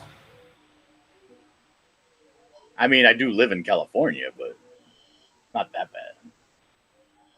I'm just wondering why Evan's insisting on talking to you through my Discord with me relaying it instead of hopping into the chat. Well, that fills up more airtime. Evan's a genius. Mallet says, are those Gemini mailers? No, they're not. Alex says, hello to Mallet. They say, do they sell scissors? They could. I don't know. I'm more focused on the mailing part of what they sell, but I've seen some other things in their thing. Reception area.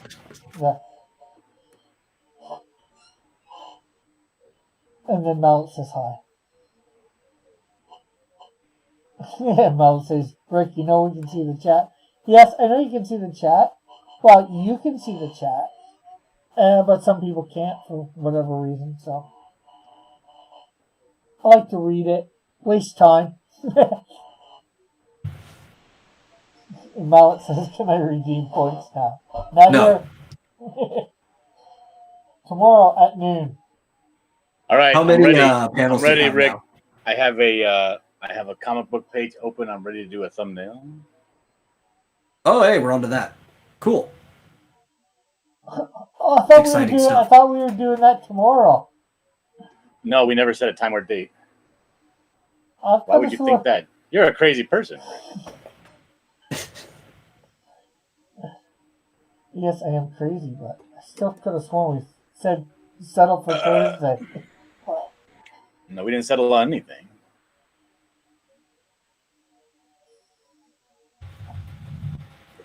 So, we got 15 minutes. We could do like one page. It'd be great. Okay. Okay, then I gotta bring stuff up. That's not right. What? Yeah. I need the script up, you know. Why? You didn't write it? I wrote, well, actually I don't think I did write that one, but I haven't got it memorized, that's for sure, even if I did write it. Elric asks, Dillard, how have you been beating the heat? Because I got no AC, and it's been hard for me. Elric, what the hell? Why don't you have AC? Probably because he can't afford it.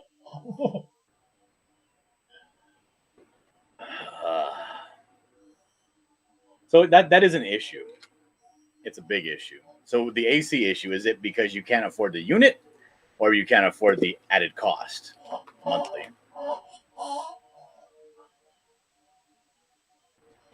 Because I know that I was without AC for about a good 2 months because I couldn't afford the actual unit. Yeah, those things are expensive. Yeah. I know. Yeah. Or do you have an AC sitting outside, but you just don't know how to put it in your window? But I'll tell you what I did do when I was trying to beat the heat. I would get 2 fans. I would put one on my back and one on my front. And I would get my T-shirt, take it off, wet it in the sink, and put it back on while it's wet. And then I would just have the fans on me, which is kind of like, I don't know, it creates like this this kind of phenomenon where it like wicks away all the heat from your body, so your body actually feels cooler, your whole body. It's almost like you're trying to give yourself pneumonia, or what do you call that? Hypothermia or something? Yeah. Elric says he's got one of those crummy cookie cutter houses, and the AC doesn't work. He probably just needs a new unit. What does that mean, a crummy cookie cutter house? Like in the suburbs where they make all the houses at once. His house looks like every other house on the block. They were just made really quick and really cheap. Well, I do have an AC that I could let you have, but I don't know if Alric wants me to go over to his house.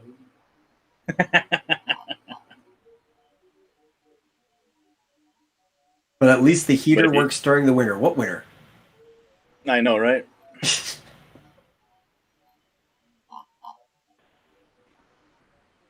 But the AC is small. It's only like a 5,000 or 6,000 BTU, so it'd only be good for like a room. It wouldn't be good for like the house. Hey, that's great when you're working on something, though. Oh hell yeah!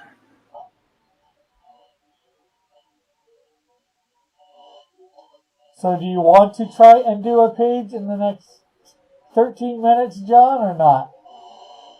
Well, yeah, that's what I said. Okay, well, you going to present? Yeah. Mallet said you went to Scott's house and then he disappeared, so this may not be a good idea. Hey,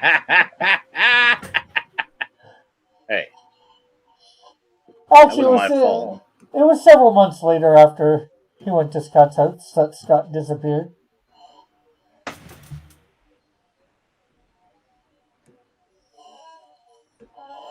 All right, let's see here. So let me go to the meet and let me share my screen. And Evan says no Dillard wet t-shirt contests. Why not? I don't know. I guess it goes back to rule number 1, never question a hotep. Oh, okay.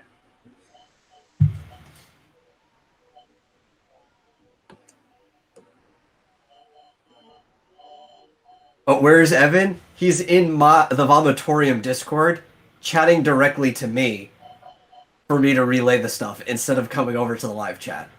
All right, I have a page open, ready. Okay, and I'm pinning you. The thing up here.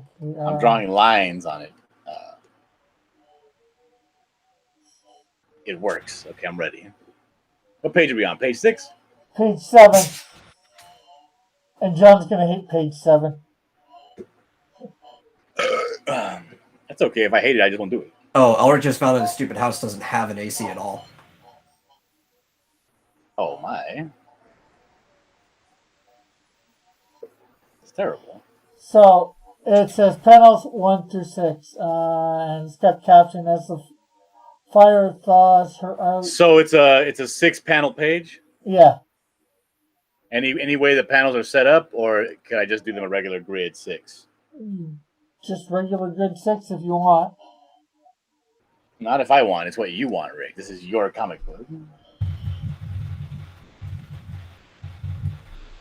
Yeah, it may be mine, but, you're doing the helping, so, I'm,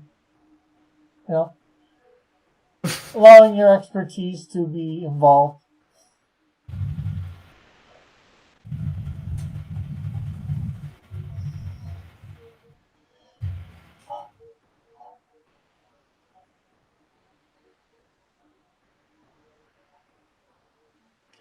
Okay, I'm ready, Rick. What's happening on the first panel of this 6-panel page? Okay, it says No, not it says. Tell me what's happening on the first panel. Well, that's what I Remember, you wrote this thing a long time ago. It may be bad. You've learned a lot about comics since then. Yes. We hope. Okay, this is going over the whole 6 panels, what's happening. Oh, you listen to it, Metal, then you tell me what happened. Caption says, as the fire thaws her out, she is more flesh than ice. He gives her first aid.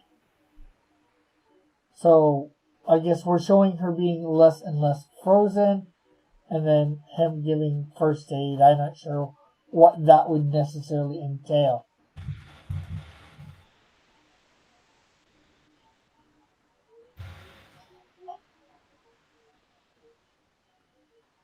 John? Metal? I'm right here. What happened? So what's happening on this first panel, you said? Oh, okay, she's in... we missed panel 6 from page 7, so he's placing her in front of a fireplace. So the first panel is him putting her in front of a fireplace? Yeah, on a rug or whatever in front of a firelit place with the fire going. Okay, how do you want that to look? I'm trying to think.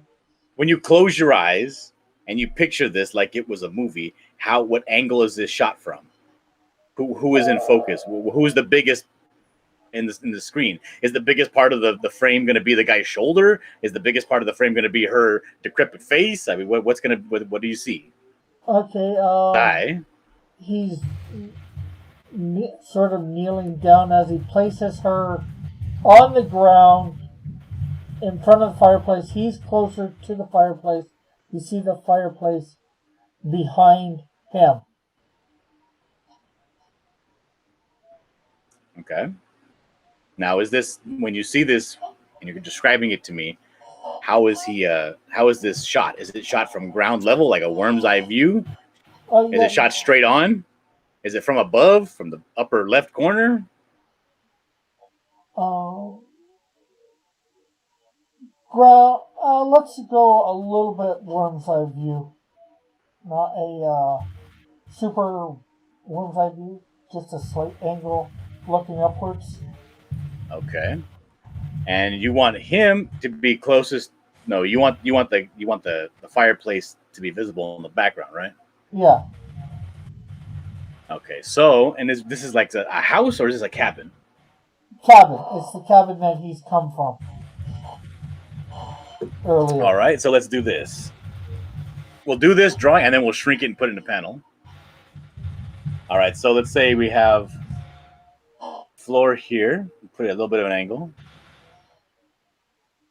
Here's the floor. And there's a rug, right? You said there was a rug on the floor? Yeah. So let's make a little design as like we're mocking up like a rug. Whatever. So there's a rug on the floor. And we have this guy. What? Rug, fireplace, and in a cabin. Okay, Cross, that's spicy. Yeah, well, she's frozen, Ulrich. I don't think there's going to be any hanky-panky going on. It's a good way to warm up. Yeah.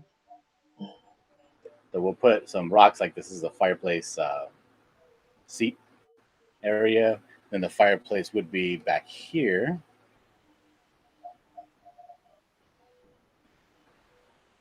And then we'll have maybe like a mantle on top of it.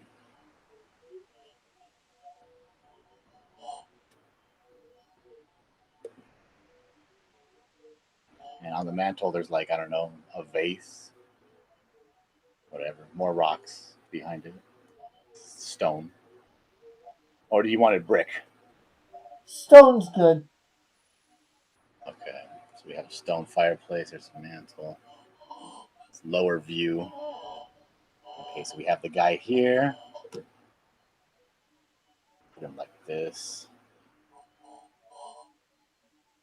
All right, and then he's, I guess, looking down. So what kind of hair does he have? Do you have long hair or short hair? Long hair. Okay, so you probably wouldn't see his face really. It'd just be hair. If you remember the guy with the vest in the airplane, that's him. From Canadian Shield number 1. Except he'd be in a park right here. One arm. I'm going to say this arm's going to be a little bit crooked to higher because it's holding her head. Go. And then... and hello, Shinobi. Shinobi's in the chat. He says, body heat, yo.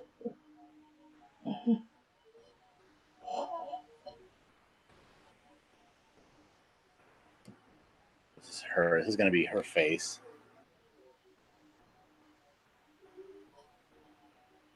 And then we're going to have her body.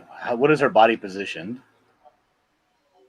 Is it all locked up like creepily? Like her hands are all like grossed out because she's like. Well, the one hand would be because that's how you showed it in the previous panels. I don't have those with me, so I deleted everything after I sent them.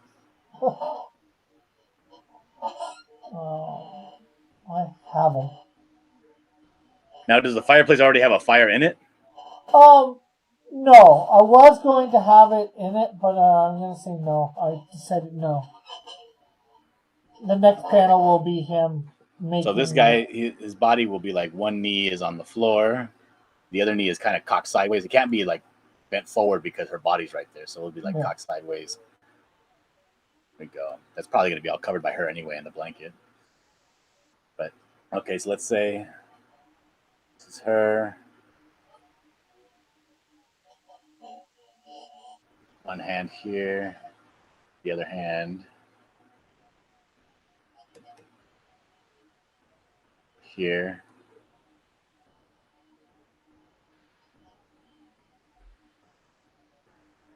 Okay. Same with this leg. He's holding her from underneath. You won't be able to see that because she's... What did he wrap her up in? Not as far as I know, nothing. He's just picked her up. Okay. She's just wearing her regular clothes then. All right. Yeah, her big parka. All right, so there's the first panel. So let's grab that. We'll put it up here in the corner. Whoops. Got to merge those layers. Okay.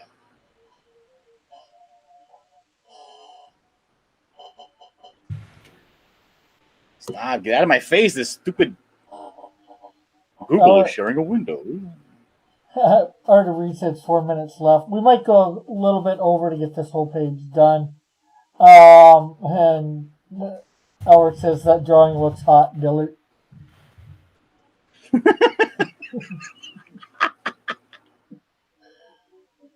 All right, so there we go. There's one panel up there in the corner. Okay, so what's happening in the next panel? Next panel will be him starting the fire in the fireplace. Okay, how do you want that done? I guess looking down and maybe over his shoulder. So you can see into the fireplace to see whatever he's doing. And how is he starting this fire? Probably with magic? No, probably with a lighter or something like that, or thing, because he would have whatever modern day stuff people would use. All right, so let's figure this out here. So we have an image of him like this. We might have his shoulders. Does the fireplace have anything on it? Like, does he have to open up like a screen, or is it just open? It's just open. Okay, so let's do this then. We'll have his shoulders kind of coming both of them a little forward.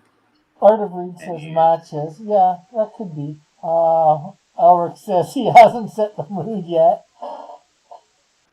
That's right. So let's do this, and then maybe he has in one hand like a piece of crumpled up twisted newspaper, and the other hand is like a match. Lighting that, and then this would definitely be like one knee is forward here, the other one's on the ground, so you won't be able to see it. Oh, you might be able to see the back of his foot. You would probably see the back of his foot. Yeah. This would be like the fireplace landing area. I don't know what that area is called.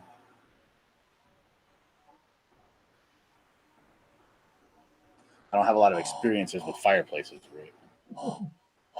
I know it has a name, I just can't think of it off the top of my head. Alright, so it'll definitely have like a grate in here to hold up the wood.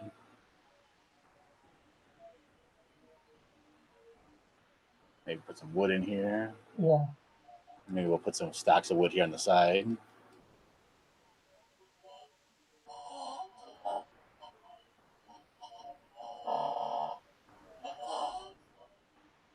And then he's on top of this carpet, which directly behind him is this corpse of a woman.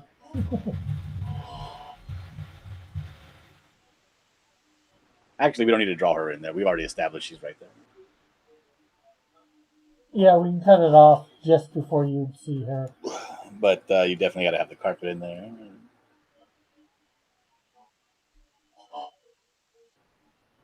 Okay. All right. So let's take this and we'll put this up in the corner. This will be panel 2. I think panel 1's a little bit big. Let's see.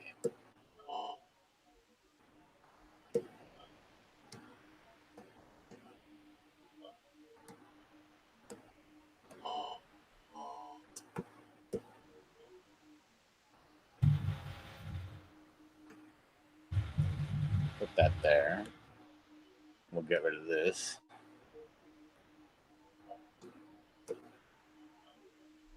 Okay.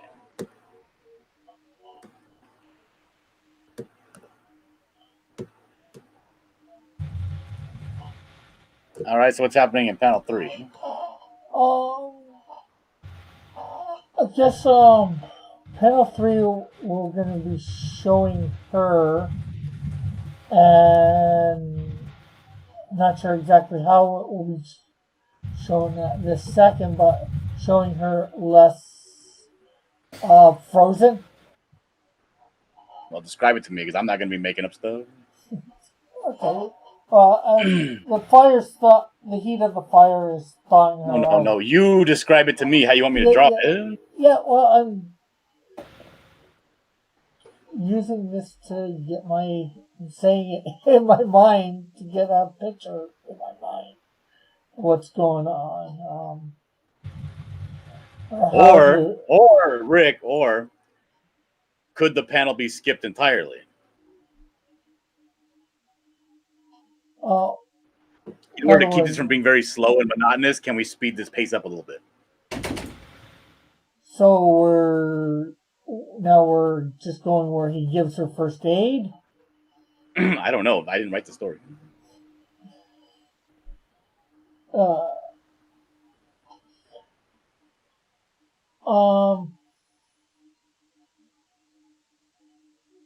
I'm just trying to maybe focus on that decrepit hand and show it not so frozen in place. I know you don't know. Okay, so let's see. So we'll have a hand. And let's see here.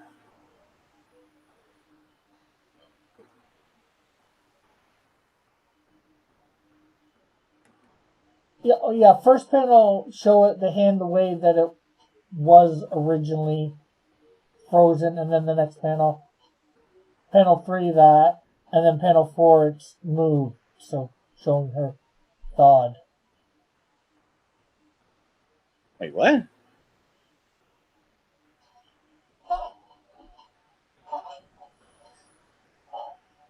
Oh, I got a flying ant on my face. Oh. Ugh.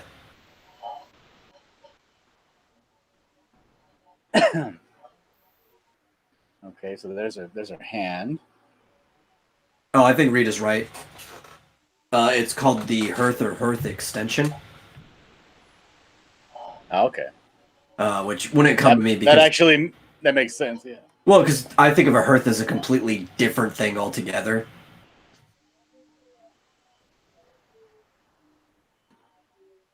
So let's draw the hand here.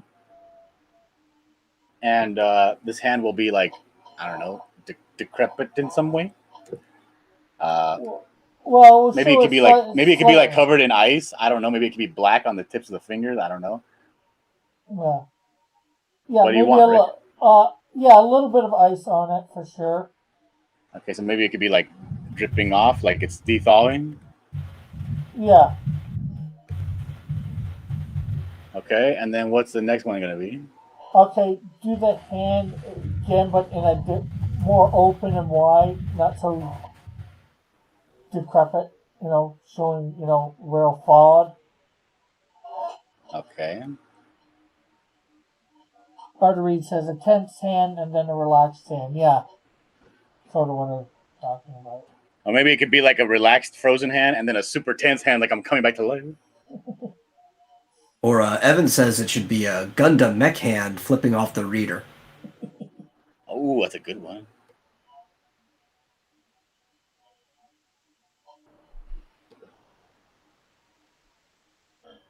How do I want to depict first aid? I don't think she's going to need. I gotta make this too big. Let me make it smaller.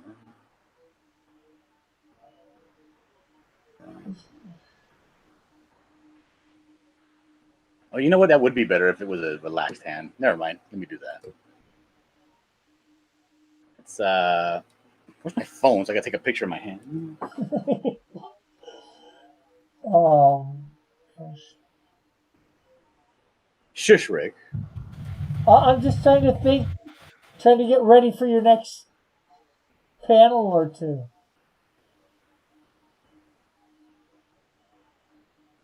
Don't do me any favors. All right. So we'll have like a hand here.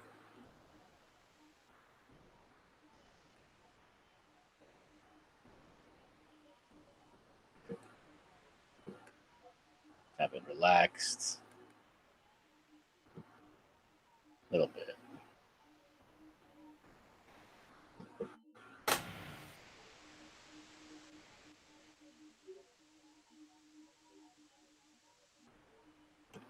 There we go. And we'll put that in this corner. A little smaller. Tilt it a little bit. Whoops.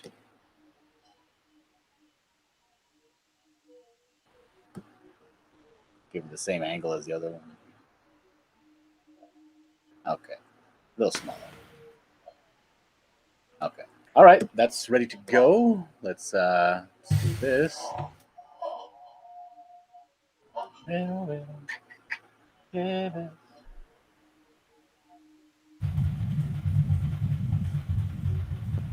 All right.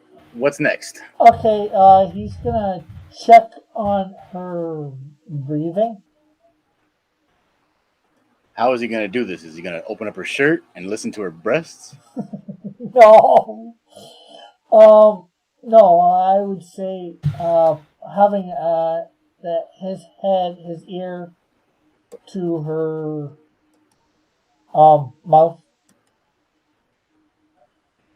Not right on, a little bit of space, like some sort of paramedic might do or whatever.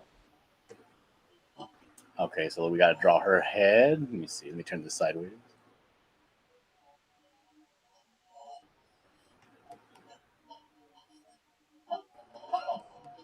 Howard says yes. Reed says yes.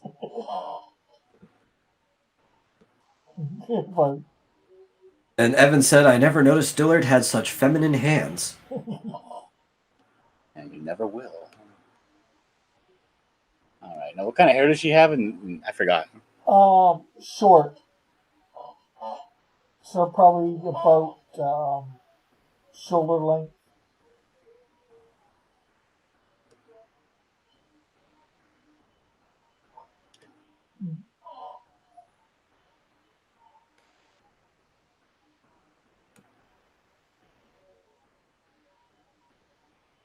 Okay. And then he's going to be listening to her mouth. So we'll put his head, his ear is going to be right around here. Another ear here. This will be like the top of his head. Some of the hair is going to be going behind her. Because he has like a Native American flat part in the middle hairdo, right? Yeah. Okay. Let's do that. Maybe we'll put the bridge of his nose there. And then we got to put his shoulders here. So he's going to be on the floor.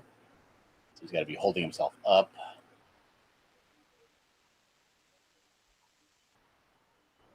This. Some way. Both arms, probably. Maybe. I don't know. But we'll make him a little bigger because he's too small in this right here. And then about there. Okay. And maybe we'll make her a little smaller. She's too big for a chick. So. All right, and let's. Reed says this looks great. Then have him give her mouth to mouth, but their lips get stuck. because of how. And then right as their lips touch, it plays Only You. Yeah. All right, let's move this to the bottom. I'll make it smaller. Let's bring back these other ones so we can see where we're at. There we go. Okay, so we got to make them a little bit more small. Okay. Right around there. All right, what's the last panel? Last panel will be giving mouth to mouth. Maybe him pinching the nose and breathing in. And how do you want this viewed? What's the angle? I'm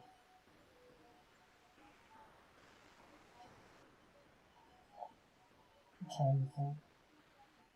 How best that you'd want to see. Probably somewhat of an angle, worm's eye view. Looking up to So see what he. So you want his face to be all big and the only thing in focus? I guess so. Well, you want to.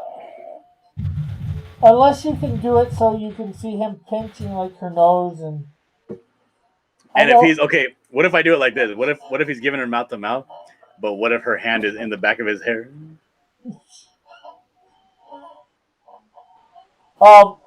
How about that be the next panel on the next page? That, in other words, she responds to the. The first aid. Because she's supposed to respond to the first aid. That would show response to the first aid. All right. Let me. Well, I'd question this guy if he even knows first aid, especially because mouth to mouth wouldn't help this situation at all. Doesn't he know that Jesus is what's saving her? Through him. She's just been put in some sort of suspended animation or whatever. I'm not sure exactly. Right, so we'll do worm's eye view. So I guess we'll have her chin here, her throat,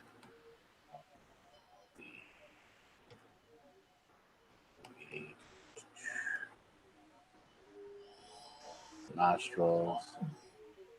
And you wouldn't really be able to see much of this at all. You'd probably be only able to see the cheek. And then you'll probably have, let's see, chin. Art of Reed says extreme close up on their lips. Howard says right up front in the most unintentionally romantic way possible. Oh, Evan says she probably has a cold sore and he's going to get it now. Oh my God. What a floozy this girl is.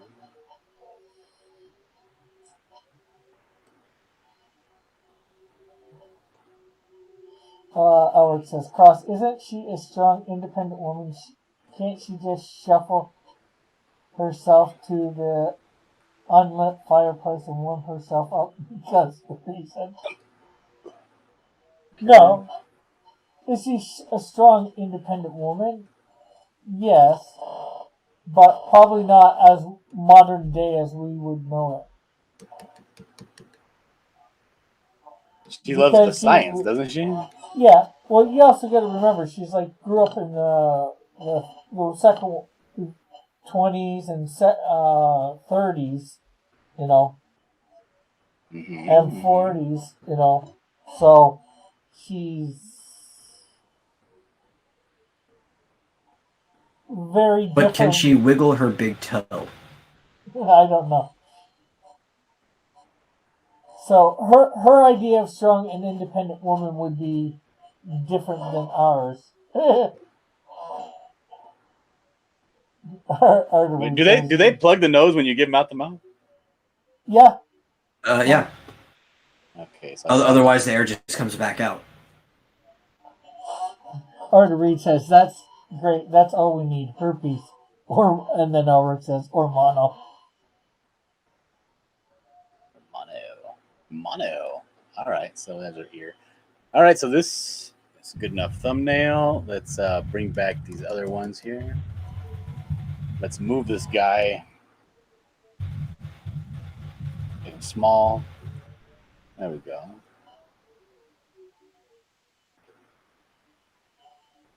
All right, what do you think of this page, Rick? Good, good. All right, so this is the this page is done. Let me save it. What is this, page 7? Yeah. Snowdrift, thumbnail, page 7. Oh, Save it so as, see, that's hot.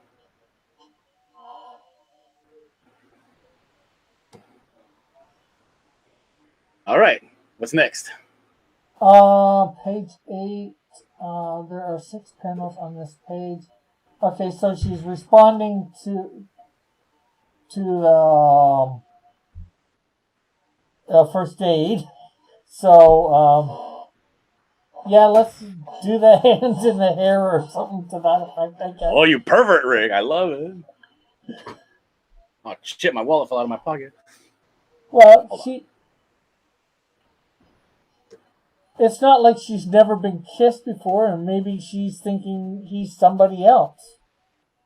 You know, because she's been frozen for 50 years, so. What if he goes to kiss, like he's giving her mouth to mouth, and she goes and grabs the back of his hair. She wakes up, realizes it's not somebody she knows, and she slaps him. Yeah, I guess we could have that. It's comedic. The reader would enjoy it. Let me get a white page. That's black page. I don't want that. Okay. All right. Okay. How many panels on this page, Rick? It says 6. You want 6, though. At the moment, yeah. I'm willing to change things, possibly. All right. So, what are we doing? Okay, so... No. Panel layout. Is it the same static 6 panels? Yeah, that's all I can think of at the moment. Unless you have a suggestion. I don't mind suggestions. Like on this page, is there anything that's dramatic? Is there anything that's going to need a bigger panel than the rest? Okay, well, we have the hair thing, and then we're going to have the slap thing.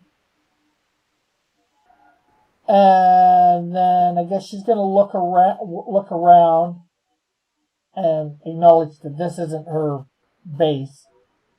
You know, sort of coming into reality.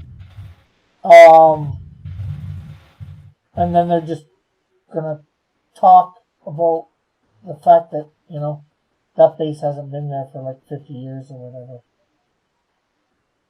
You know, sort of get her into reality, or, you know, letting her know what year it is. So nothing dramatic happens on this page. Unless you include the slap or the... You mean unless you? I'm asking you. You're the creator of this book. Yeah. Do you want the slap to be dramatic, or do you want it to just be, you know, just something that happens? Yeah, might as well make the slap dramatic. Like the Batman Okay, and Robin meme dramatic.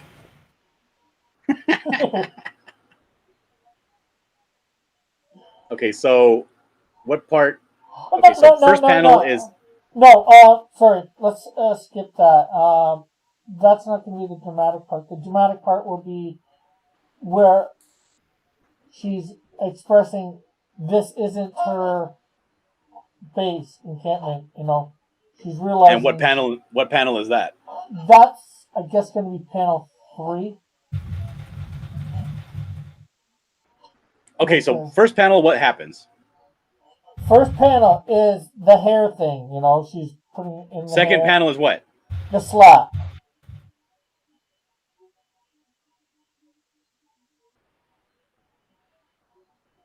And Okay. Metal, do you see that being too fast-paced, or is that fine? I would probably put a transitionary panel in. Like where they're looking at each other and she's realizing it's not him? Yeah, that's what I would do. It would pace better. Yeah, I guess we could do that. Have them making that 3 panels. Okay, so let's do this then. Let's see. We'll do his. Where's my pen at? Oh, it's white. Gotta make it black. There we go. Okay, so we have his head here. We're gonna have her hand inside of his hair. The hair coming through here, and her head's gonna be partly visible. Here's her shoulder, forearm. This guy's. He's like, what? Because his hands on the floor here still. There we go, and his back. I don't know what he's wearing. Doesn't matter. You can tell that to your artist. All right, so here's one panel here.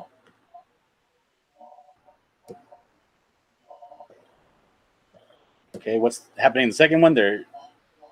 She's realizing. Yeah, maybe eyes really wide open. Okay.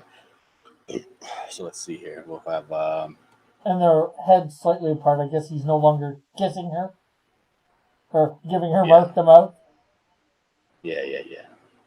Okay, so we'll have her head. We'll do it at a maybe floor angle again. Let's see.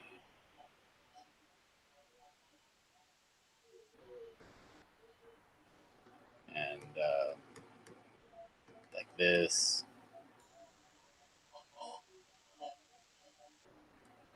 And eyebrows. He's straight up, and she's like, "What?"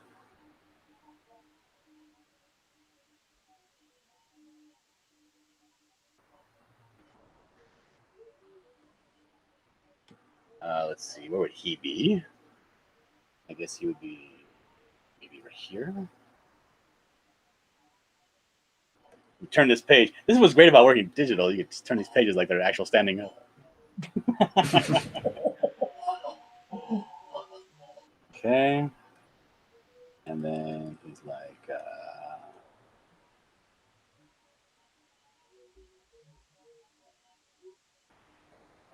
he could be probably a little bit wide-eyed too, because surprised it actually worked.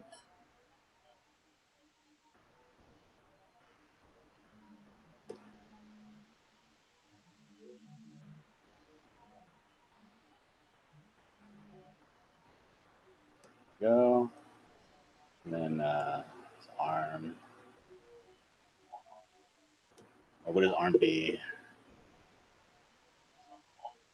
Oh, his angle's way off. Let me change this.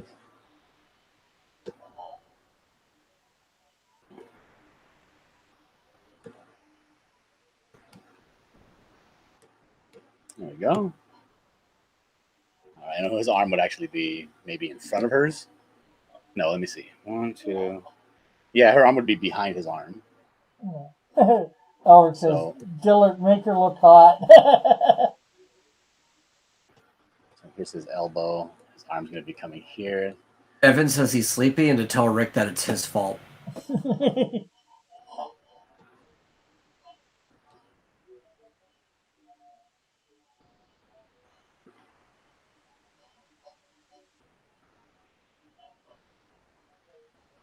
There we go. How does that look, Rick? Good.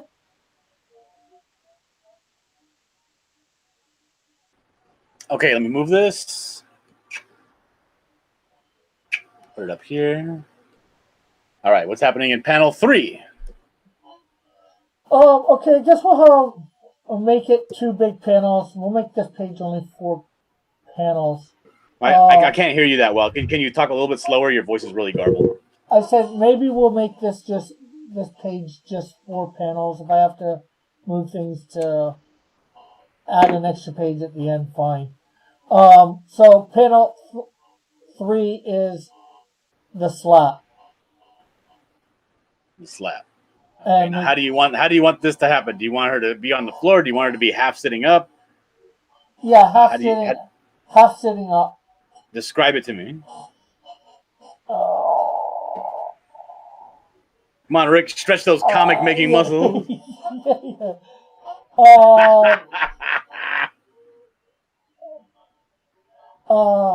Maybe one hand on his chest, pushing him away, upwards, and slapping him with the other hand at the same time. So maybe she not have. I don't think the body works that way.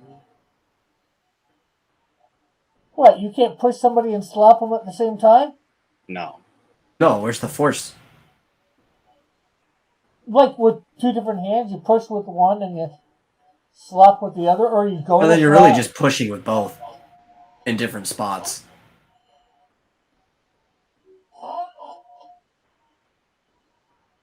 Because I'm thinking also at the same time she's trying to get him away from him. Oh, maybe 5 panels and her pushing him upwards. Then is this panel? I don't know. Here, let me try this. Hold on. This is kind of hard doing people laying on the floor. Let's see. We'll have her face.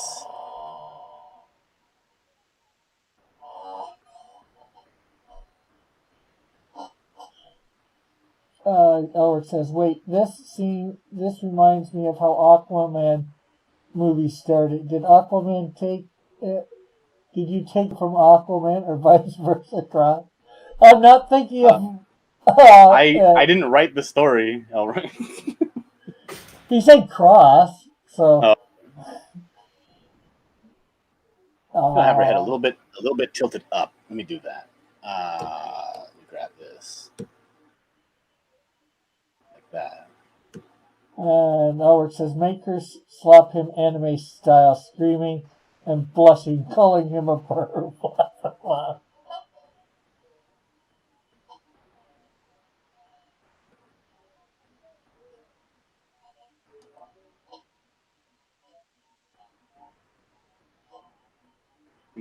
I don't know how the hand's going to be. I'm not good at this.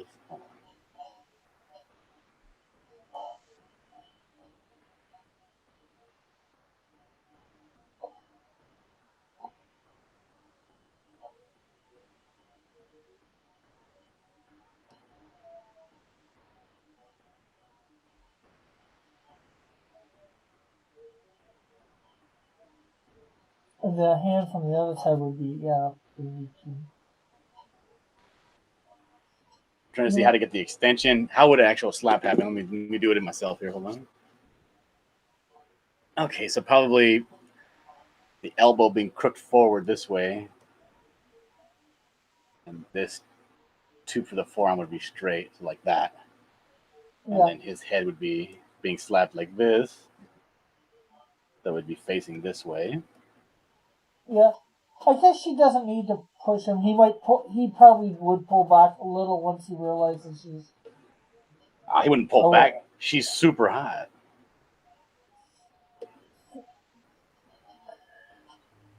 All right, so he's getting. Well, he's also Canadian, so. But his task was to revive her, and she's been revived. Alec said he agreed with Dillard about something. All right, there she goes. She gets slapped in there. Whoop. All right. So let's grab this. We'll make it smaller to match the other ones. And there we go. So that can actually be the whole third panel. So extend it across the page. Oh wait, you want it just to be a 3-panel page? No, it's no. It's going to be 4. That's fine. I'm just making it match the 2 on top so I can make them all bigger at one time. Okay. Okay, now the last panel. What's happening in the last panel? Last panel, she will be doing a wide shot, pull back, and she's... Okay, now this is what I asked you earlier. If it's going to be a big wide shot, it's going to need a bigger panel than a little square that I'm doing. Yeah, that's why I was saying use the rest of the bottom of the page. That's what I was trying to say. You can make the third panel a third of the page, and the fourth panel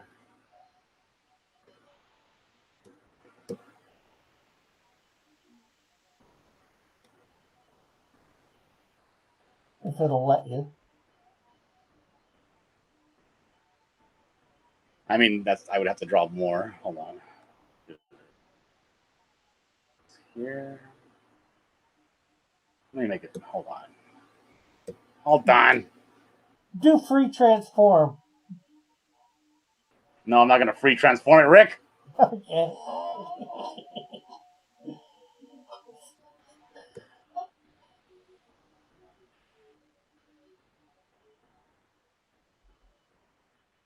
right.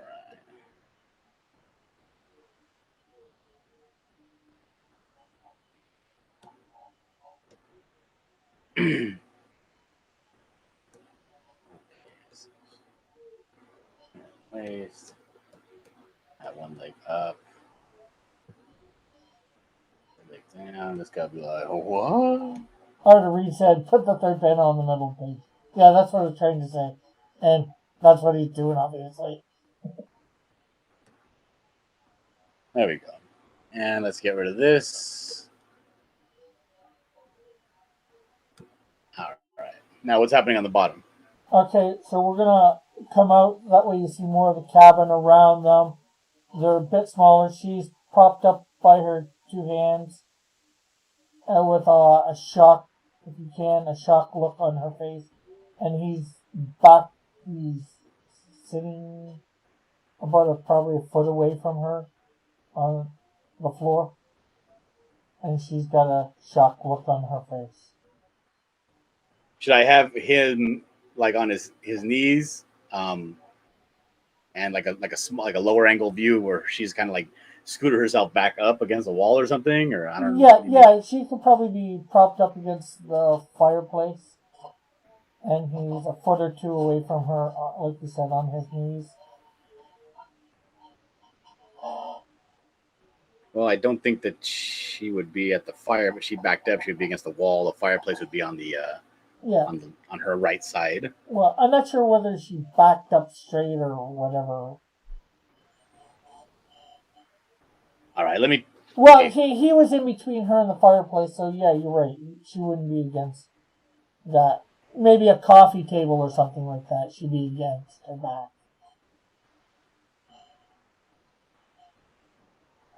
I'll make these small. I'm just making the faces bigger so I can draw them. No.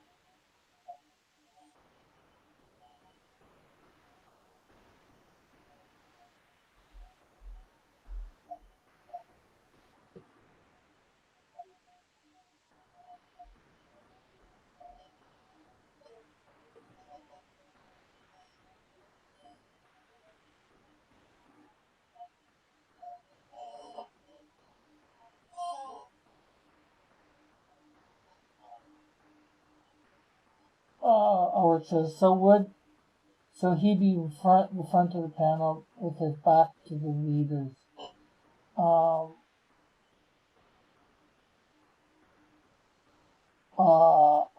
If Reed said, if you want that slap to be more dramatic, blow it up big enough that it overlaps the panel's borders, make it pop out of the panel.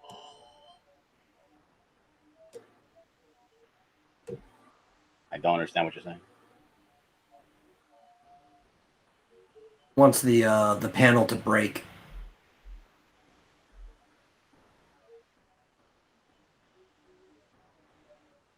Now, you probably wouldn't see her body too much, or her shape of her body, because she's still got the parka and that all on. Wait, what? I'm just saying, she's still got the parka and all that on, so you probably. Well, I mean, Rick, what do you want me to do here? You want me to draw the whole book or what? These are thumbnails. Okay.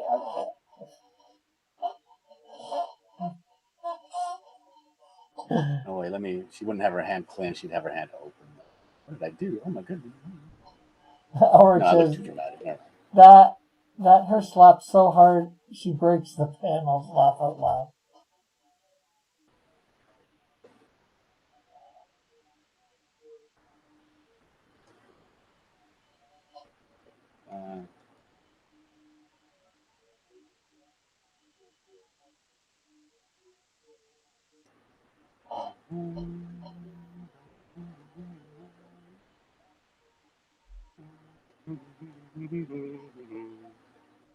Might not even need to see him in the panel here.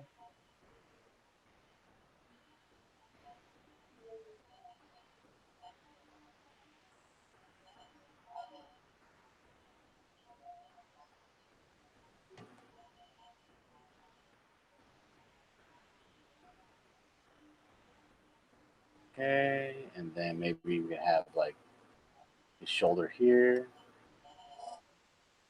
No, I don't want that. It's no good. You know what? I don't want any of that. This is all no good.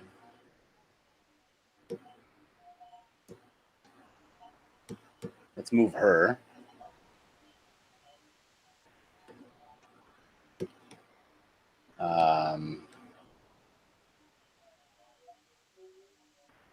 Eric says, I need to watch The Emperor's New Groove again. I love that movie.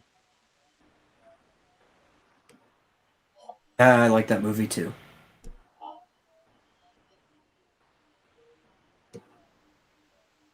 It's a good movie, I hear. I don't like it. You've told me. Let's see here. If we have this as the floor, we can have him here. Knees. There. That'll be his back. His arms will be down. Okay, let's make the whole thing smaller.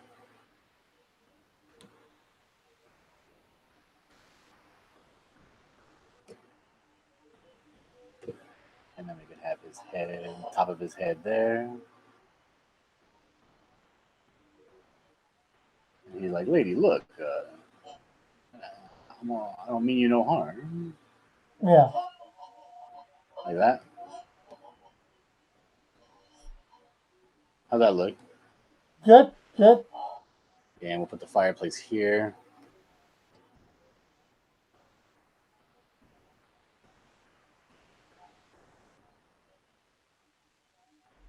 Mantle.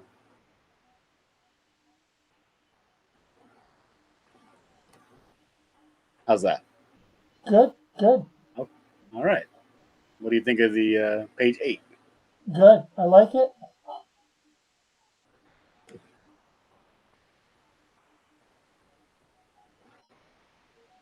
All right. You want to do page 9? Yeah, if you want to.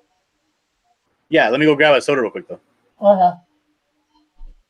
And you think about the panels on page 9, so I come back, I can yell at somebody. Hopefully it'll be metal. Well, technically, we're still on page 8 in the script, but... You hear me laughing? I ain't laughing. I'll be back. You're gonna have to renumber your pages, Rick. Yeah, I'm gonna have to redo the script a little. It's probably for the best. Yeah. I mean, when was the last time this script was updated?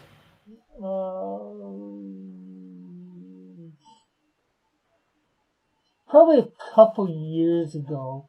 Just because, I hope it's in this version that I got here. Because I put the airplane scene in here from the Canadian Shield, and I showed a little bit in the plane what happens after they fly by him. Or I show just the no guff, and then I forget what I put exactly. Hopefully, yeah.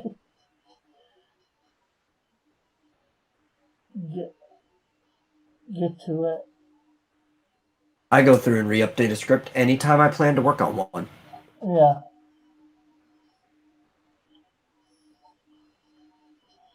Okay. Arta Reed says she likes that bottom panel. Alex says, buy it off Amazon. Don't watch it on Disney Plus.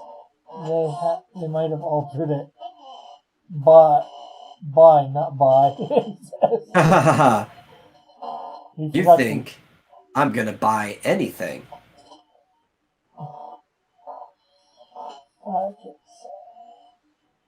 I have this glorious pirate ship waiting right here in the bay.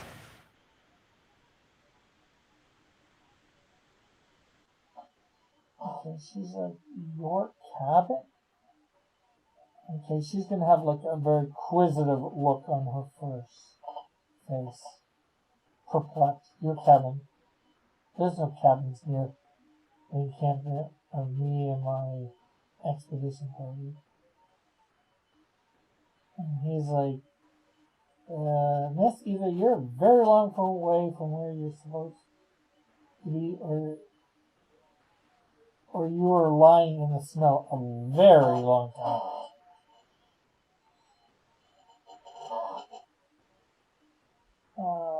I would definitely. Art says I would do panel 2 differently. Yeah, well, things can change for sure. A little bit, this is giving ideas.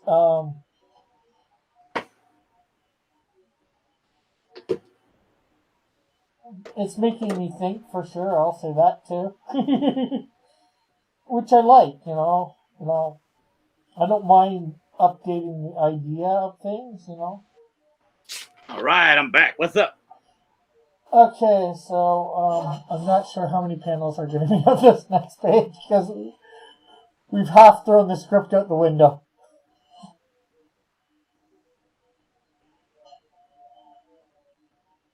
This cabin ain't got no windows. Yes, it does. Windows are hard to draw. But anyways, before you had left Elric asked you whether you had seen the Emperor's New Groove, John. I have seen the Emperor's New Groove. Uh-huh. It's just, I don't know. Maybe it's just my combination of, I guess, ambivalence towards anything David Spade does. That's probably it. You like Joe Dirt. And I love Joe Dirt. But I can't think of any other thing that I like David Spade in. Even Joe Dirt 2 I hated. It was really just Joe Dirt 1, but they changed all the gags to look different. And I think at the time I wasn't a fan of John Goodman either because he had started losing weight. Yeah. And Overcast, so Metal, what do you think about Japan basically making anime free to watch on YouTube? I think it's a good way to combat piracy.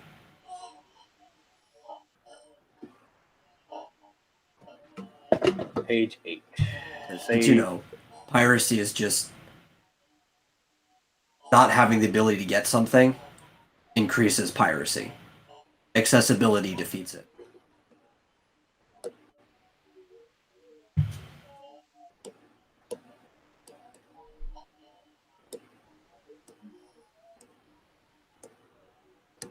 All right, I'm ready for page 9. Okay, so for the moment, we will say page 9 will be 4 panels.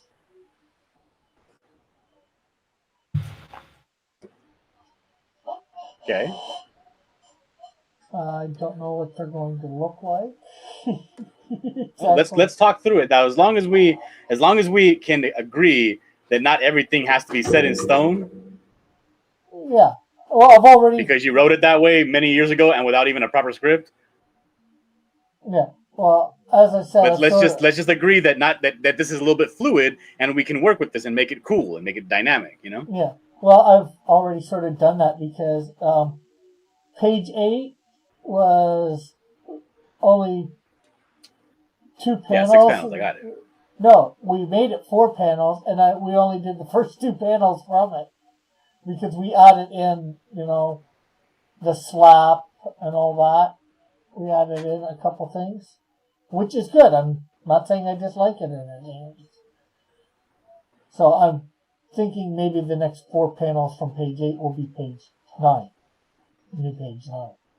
Well, let's see what's happening. Okay, so first panel is she's going to have a quizzitive look on her face because she's saying, your cabin, there's no cabins near the encampment that she expected to be at. And he's like, you're either a long way from where you're supposed to be, or you're in the snow a very long time. So I guess he could be standing up by it now, and she's up a little bit further than think. Or she could even be standing too. Okay, wait a minute. So, in total, of the panels that are left on this page to work from, what's happening from beat to beat? Okay, like I said, panel 3 is basically being told that she was in the thing a long time, and Rick saying, Mr. Arrow saying, telling her the last time there was any expedition thing there was in the 50s, and she's basically being brought up, basically finding out that she's been lying in the snow 50, 60 years, 70 years, through conversation. Uh-huh. And then she gets to see herself in a mirror, seeing that she hasn't aged today. That's the last panel. Okay, so what you want to portray in the first panel is her just looking shocked or confused? Confused. All right. And she's shocked and confused in the first panel. Then the second panel is him, like giving her like a monologue or something. Well, he starts giving her a little bit of a monologue, and it continues into the next panel. He says stuff, they go back and forth, and I'm having usually one thing he says in a panel and one thing she says in a panel. Okay, so maybe here.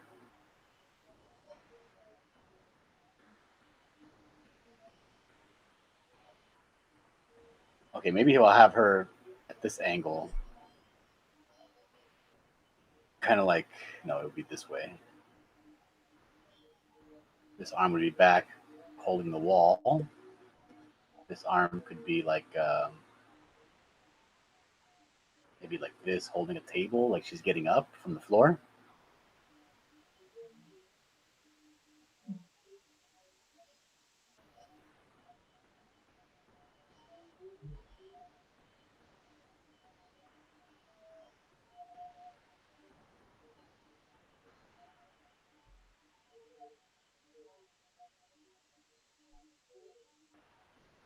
She's like, what?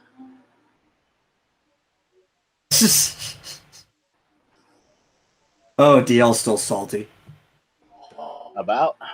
About me saying that Superman could beat Raven in a fight. That's just not true. Well, it's factually true, yeah.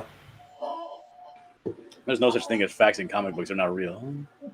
No, I don't like this. Maybe we'll have her like this. Her knees will be together. Get apart like this. Her feet. And she'll be like, her head tilted one way.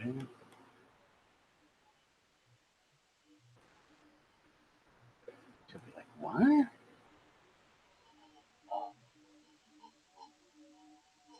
Howard says, Sailor Universe can beat Superman.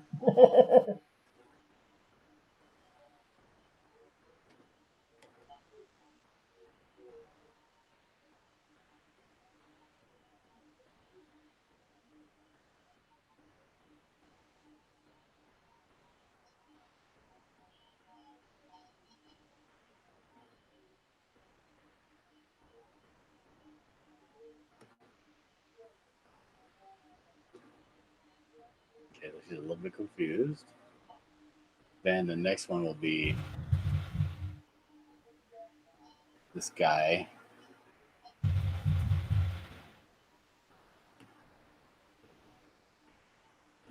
He's like explaining something to her.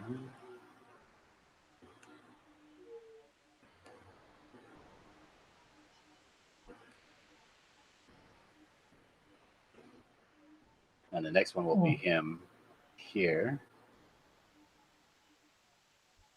And he'll be like, wait, ma'am, wait. And she's like running over to the mirror as he's explaining. And no, that's the wrong side. I got this backwards. Let's see. There we go, like this.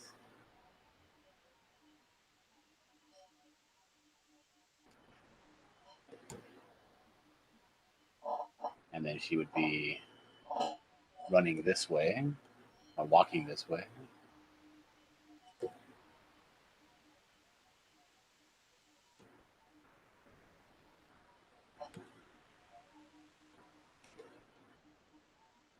And he's concerned for her.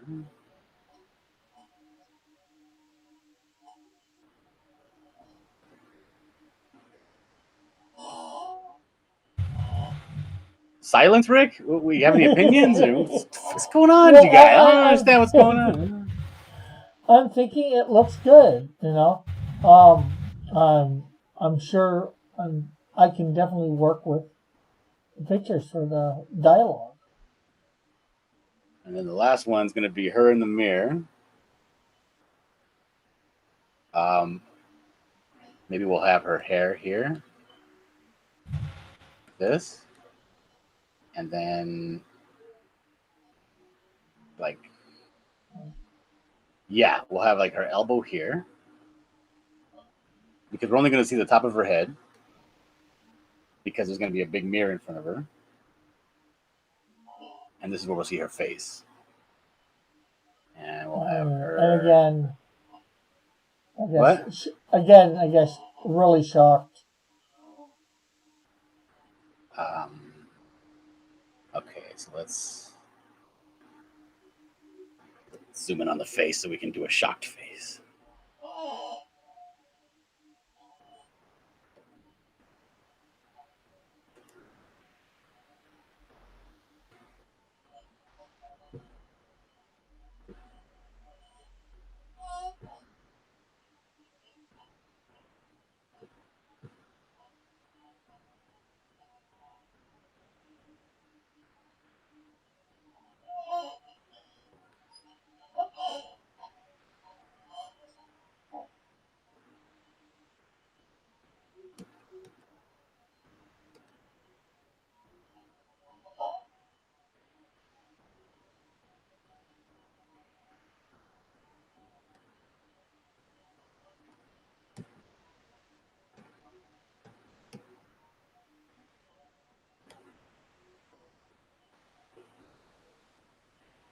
She's like, what? Say, huh? Parka. There we go. How's that? Good.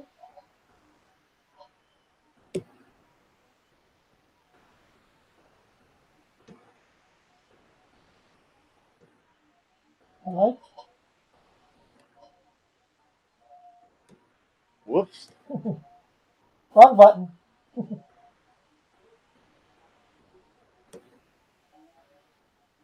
All right, so I think that no, I think we can actually make this panel a little smaller here.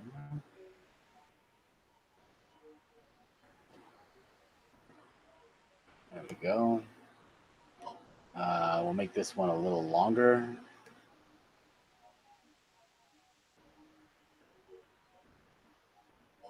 Okay.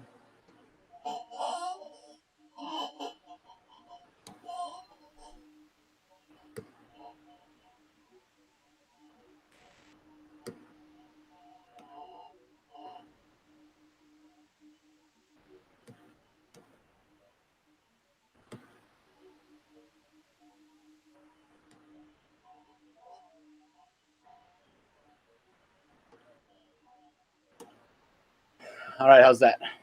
Good. Good.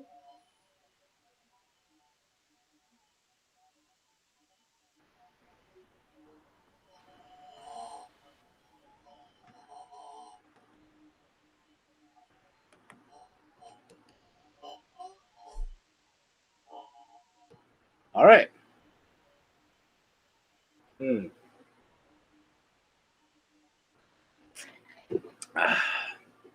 Let's go get this guy's face here.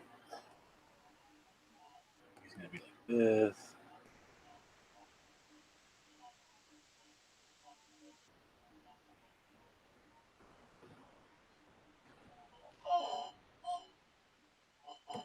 That. What is he wearing? Like a sleeveless vest or something? You can make it up for here.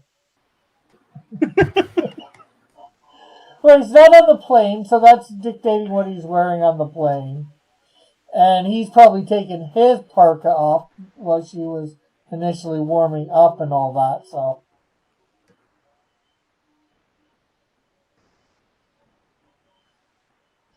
So he's got more than, one set of clothes.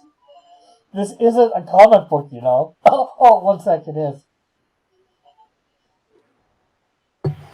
Funny guy. Well, in Right? comic books, people only ever wear the same thing anyway. Oh, that's what I said jokingly. This isn't a comic book. Or, this isn't an animated TV series, Oh, I wish it was. So do I.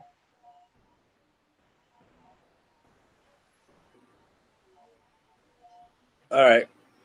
So there's page 9. Let's save it.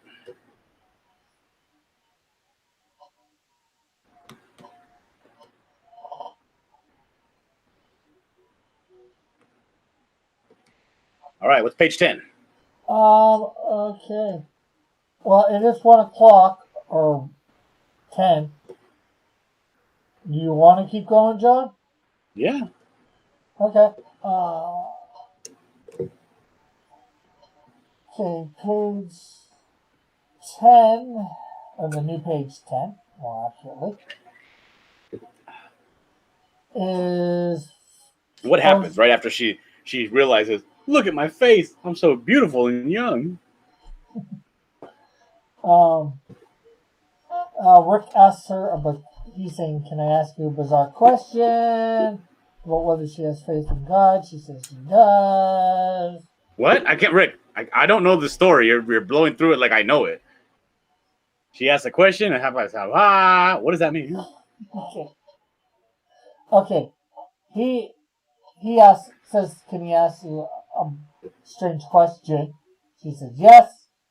He asks whether she has faith in God in any way. She says yes. She's a Christian. And then he uses that to say, this is possible. What reason you survived? Because cried out for God to help, and he did. And then says for her to seek God about what her purpose is. And then he says... Okay, so this is what I'll do then. For the first panel, and we don't have to put it anywhere just yet. Let me just draw it out. So let me see what we'll have here. We'll have her like this. Okay. And she's like she's shocked, right? She's like in shock. Her hand's not on her head no more. She's just looking at herself in the mirror. Maybe we'll tilt her head a little bit, like she's like inquisitive or something. And he's behind her, in the mirror, because right now we're looking in the mirror. Maybe, I don't know. And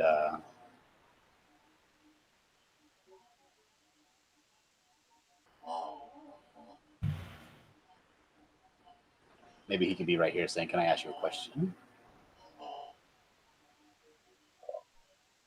I know she'll have her hand up, like touching her face. Maybe even both hands, one on each side. It seems melodramatic. What do you think, Metal? Yeah.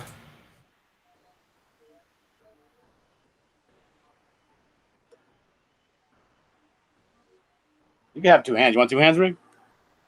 Yeah. Yeah? Yeah. Okay, there you go.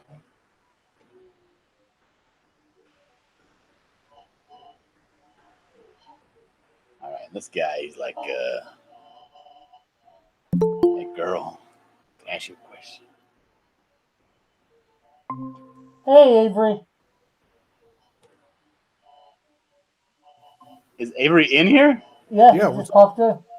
Oh, now I'm all nervous. Uh-oh, why? Is it coming, mic coming through? Avery actually knows how to do a comic book, and now he's going to be critiquing me. Oh, We are thumbnailing Snowdrift #1. oh, cool. Is my mic coming through okay? I've never used this this Yeah. Google. It sounds, not only does it sound really good, you don't even sound like yourself. Yeah, I was going to say, you sound Really? different. I'm also using a different headset. Oh, That's cool.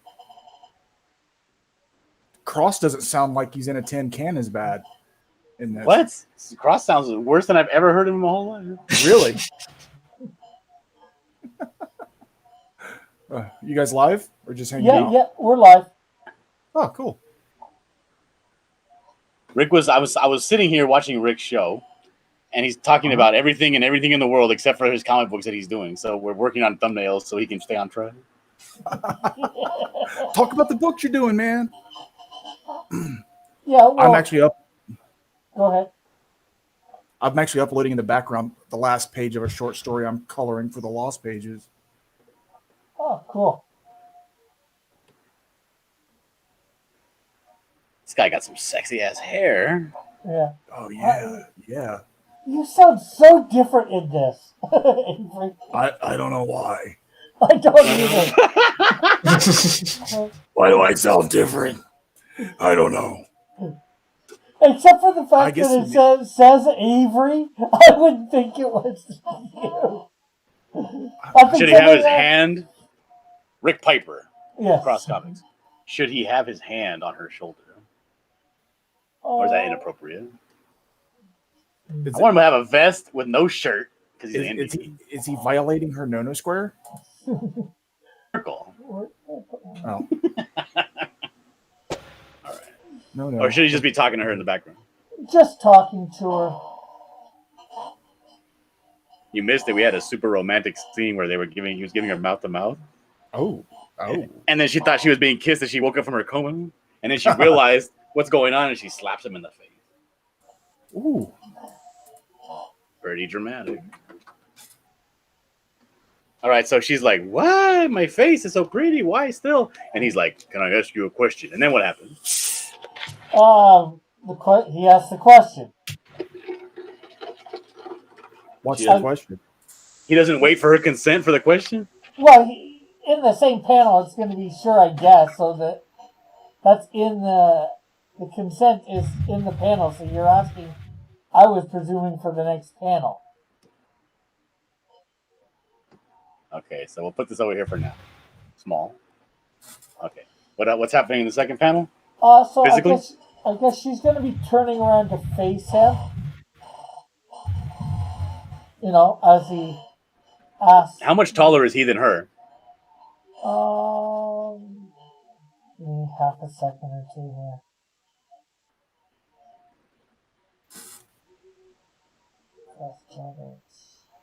Oh, never mind. If you're going to be looking up stats, never mind. Is he like 6 feet tall and she's 5'3"? No, she's 5 something.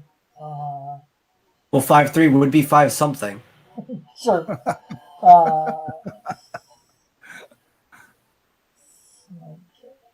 Average height, I believe, for women is around 5'5", 5'6".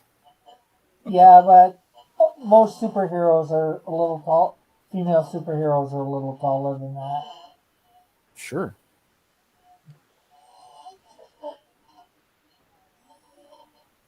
I'll have her looking slightly. Well, you have her at 5'9". I have her at 5'9". God damn. Yep. That's a huge bitch. Do I have him on under supporting cast? I think you have him at 5'7".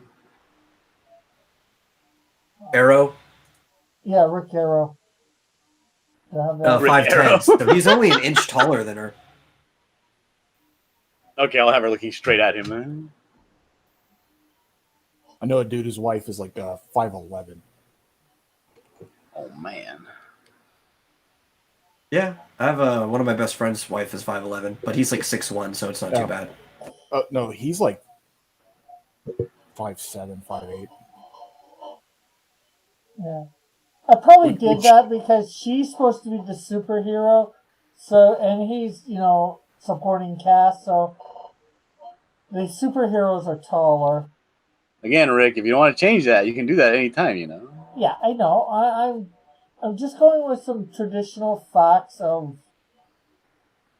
the superhero genre. Those some of that stuff was all Rick, right I to don't read go. comic books. I'm not a nerd. All right? Don't you know it's all the rage to be subversive these days? Yeah. I don't read comic books. I'm a nerd. I'm not a nerd. Dillard, you're a nerd. Don't tell nobody. It's a good thing we're not live. Oh, Metal said earlier, So- call me time. Nah, I run on Cowboy time. That's the reason they call me Central. Oh, it's Central. Okay, so this is her sleeve. So she's like half turning around here. She's looking at him like, "What's up? Yeah. What's happening after this?" she's like, you're kind of short for a stormtrooper. Are you? Yeah, half turning around. That's a Star Wars reference, Rick. You're supposed to laugh.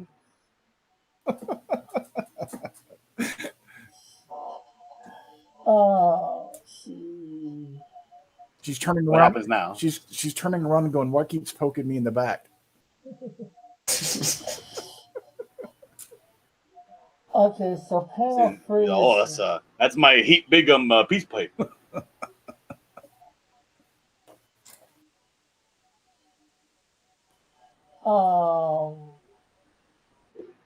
Panel 3 probably could focus on him more. So, he says that explains what has happened. Just saying that her cry to God wasn't answered. Can I draw him? Can I draw him like in a void? Yeah, with nothing behind him. In other words, right? Well, can I have like leaves flowing behind him? Leaves. He's still in the cabin. Yeah, but he's a Native American and he's telling a story. Like in a movie for dramatic effect.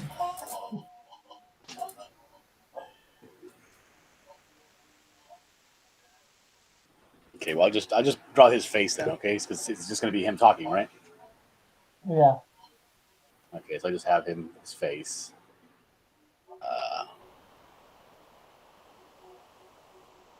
Go. What's happening in the next panel? So if he's just talking in this panel, what's happening in the next one? Yeah, he just says it would be telling her it would be wise for him seek what God's purpose is for her. So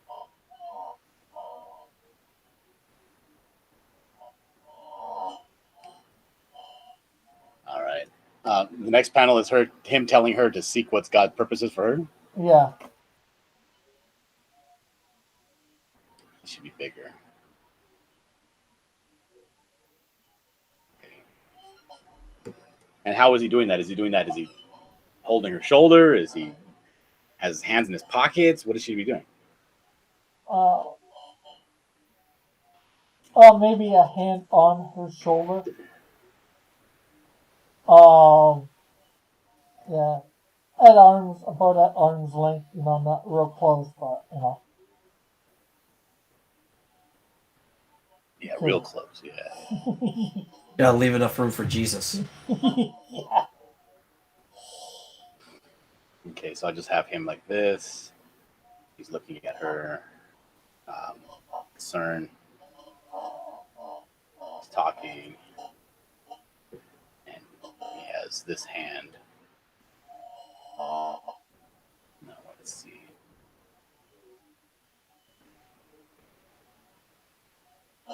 His arm will be down. His hand will be on her shoulder. She will be here. Let's see. What would you... Oh, shit. My thing stopped working. Okay.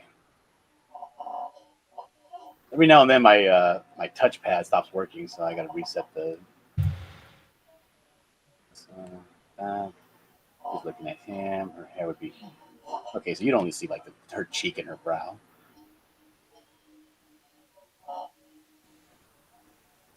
Parka.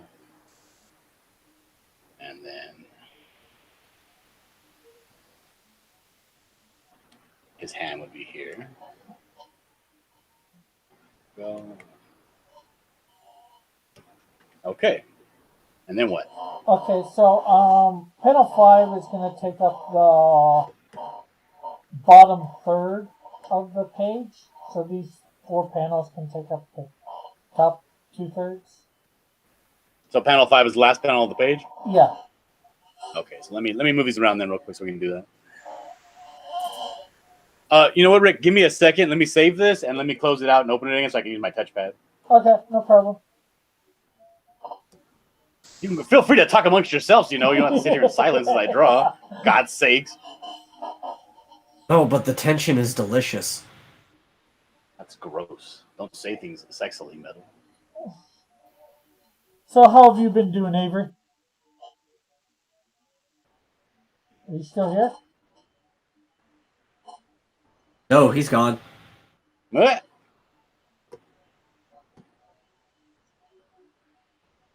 Oh, okay. Lovely.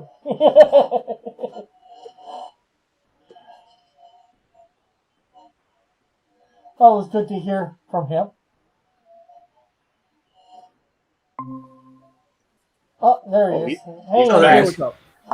Hey, what's up? No, I'm having some problems uploading something, so I closed the browser real quick. Oh, no problem, no problem. I was like, where'd he go? No, it's all right. It's all right. It's all right. So, yeah, how have you been doing? Haven't heard from you in a while. Who, me? Yeah. I couldn't hear you say. Oh, I'm fine. I'm fine. I've just been busy. Yeah. Just got rid of house guests and wrapping up some work. Cool. Well, I'm not sure whether you heard, but I finally got my money. Oh, fantastic. Thanks to Great. John. Finishing up getting the printed version stuff for the thing with George. So hopefully by the end of the week, things will be sent off to the printers. That's get great, printed. man. So hopefully in a week and a half, I will have the books in hand and be able to start shipping. That is awesome. I'm glad they got sorted out. Yeah, and I've been getting stuff that I need. Got the envelopes for mailing today, or yesterday now, for me anyways. Got the bags and boards, hopefully for all the comics. I might end up having to buy some more. Yeah. You make sure you bag them, board them, get some Gemini mailers. Well, I'm not using Gemini mailers, but they're going to be made sure nothing's going to hurt the comic book. I've got some foam board to go in the bubble mailers that I've bought. You know, so. Okay.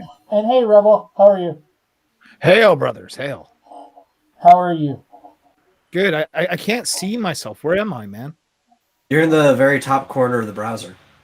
Yeah, in this one. I'm just this tiny little corner. I don't get a big square like the rest of you. Well, I think you can click on yourself, but can I click on myself? Then I just take up the whole screen. Yeah. Well, no, there's a show and a tile option. Yeah. I'm trying to click on these weird things. Nothing's working. If you go down to the bottom when it brings up where your camera is, all that, go to the 3 dots and say change layout. Say what? Change layout? All right. Let's. No, I'm still stuck in the corner. Yeah, that's me. And oh, there we go. That's me in the corner. That's right. That's me, fucking me in the spotlight. Losing rich religion. My religion. Okay. Oh, I got my wife calling me. Let me see. Sorry for interrupting. Let me see what my wife wants. I don't know. She's an awful person. I'm mad at her right now. Hello. Hello. I'm helping Rick do some thumbnails for his comic. Live on air, yeah. I don't know. When is that going to be happening? Yeah. All right, bye. Man, I wonder what it's like to have a wife. You know what I mean? Take my wife, please. No respect. I mean, Reed might. I know, right? That scumbag Reed. Is Reed around? Is he in the chat? Is he? The art of Reed? What a Yeah, he was a dirtbag that little. guy is. He was a little earlier, and I'm not sure whether he's still here. He was in the chat a little earlier throwing all kinds of kissy emojis at my wife. Whoa.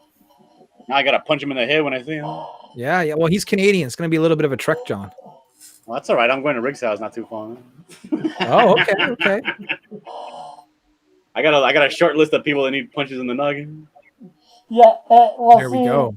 And Rick's one of them. Hey, he's still a little bit from my house. He's on the Canadian East Coast, so he's another day and a half travel away from me. Rick, buses are cheap, all right? That's right. Not in Canada. Yeah, they are. Well, yeah, Yeah, I think fake money American money anyway. goes farther. All right. So, Rick, the fifth panel on this page is going to be the last one I'm going to be able to do because apparently the baby wants to go to sleep, so I got to go put her to bed. Okay, sounds good. Well, I got to go occupy a spot in the bed so that the baby doesn't roll off until she falls asleep. Well, you want to present then, John, so I can see? Why? You don't know what's going on? No, I don't. All right, here we go. There we are. We're here. We got the first four panels. He's telling her something. She's looking at her face like, "Ooh, my face." And then she turns around. He's like, "Can I ask you a question?" And she's like, "Uh-huh." And then he's like, Have you ever heard of the Canadian Shield, baby? "Who's your God?" And she's like, "What? My God?" Yeah. And he's like, "You need to get good with God because you're bad with God right now." And what's happening in the last panel? It's going to be a wide shot. He's going to have arms wide and motioning almost to the whole cabin. He's just basically telling her,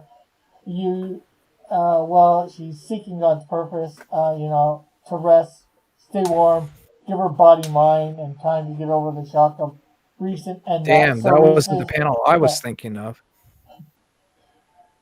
I was thinking Rick should get on her hands and knees. You know what I mean?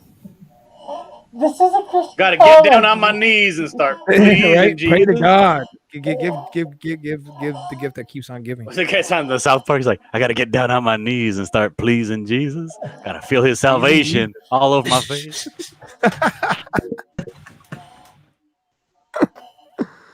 Oh, I'm sorry. That's when he goes like triple myrrh on the Christian charts because he just takes a bunch of songs that have baby and just replace baby with Jesus.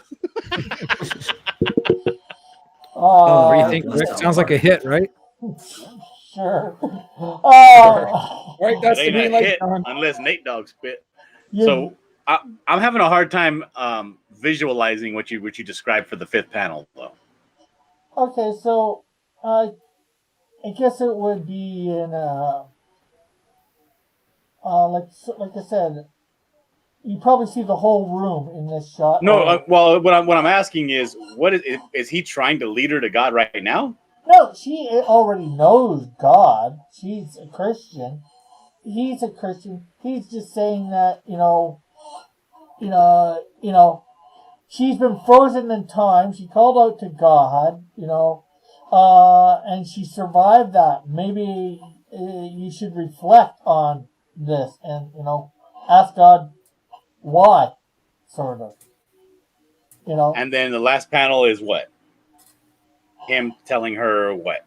Well, giving her time to saying, I guess make this your home for the next little while you adjust to the fact that you're no longer in the 1950, you're in the 2020. Not in those exact words, but, Okay, so maybe we can have her standing here. Right here. This would be her head. Body. She's kind of like, she's not taking up a lot of space because she's unsure about what's happening. So she's like real skinny. And then it would be him like telling her something and then like gesturing to the rest of the house. Yeah. Okay, so this arm would be down, talking up, he's gesturing to her, and then he's gesturing to the whole house. Okay, like that. Okay. Oh yes, your wife said she also likes you to pat. She also likes you to pat you to and dig into your belly button. I guess that's your daughter likes to pat your belly or something like that, and dig into your belly button. Oh, that's the thing. If you're wearing a shirt, when you go to bed, she gets furious because she likes to slap your chest or your skin. So if you're wearing a shirt, she'll like grab the collar and just start leaning back and crying like to take it off. She's a little bit of a spoiled brat. I'm not gonna lie. And well, you're gonna have to fix that. Yeah, she tries to dig into my belly button too. That's no good.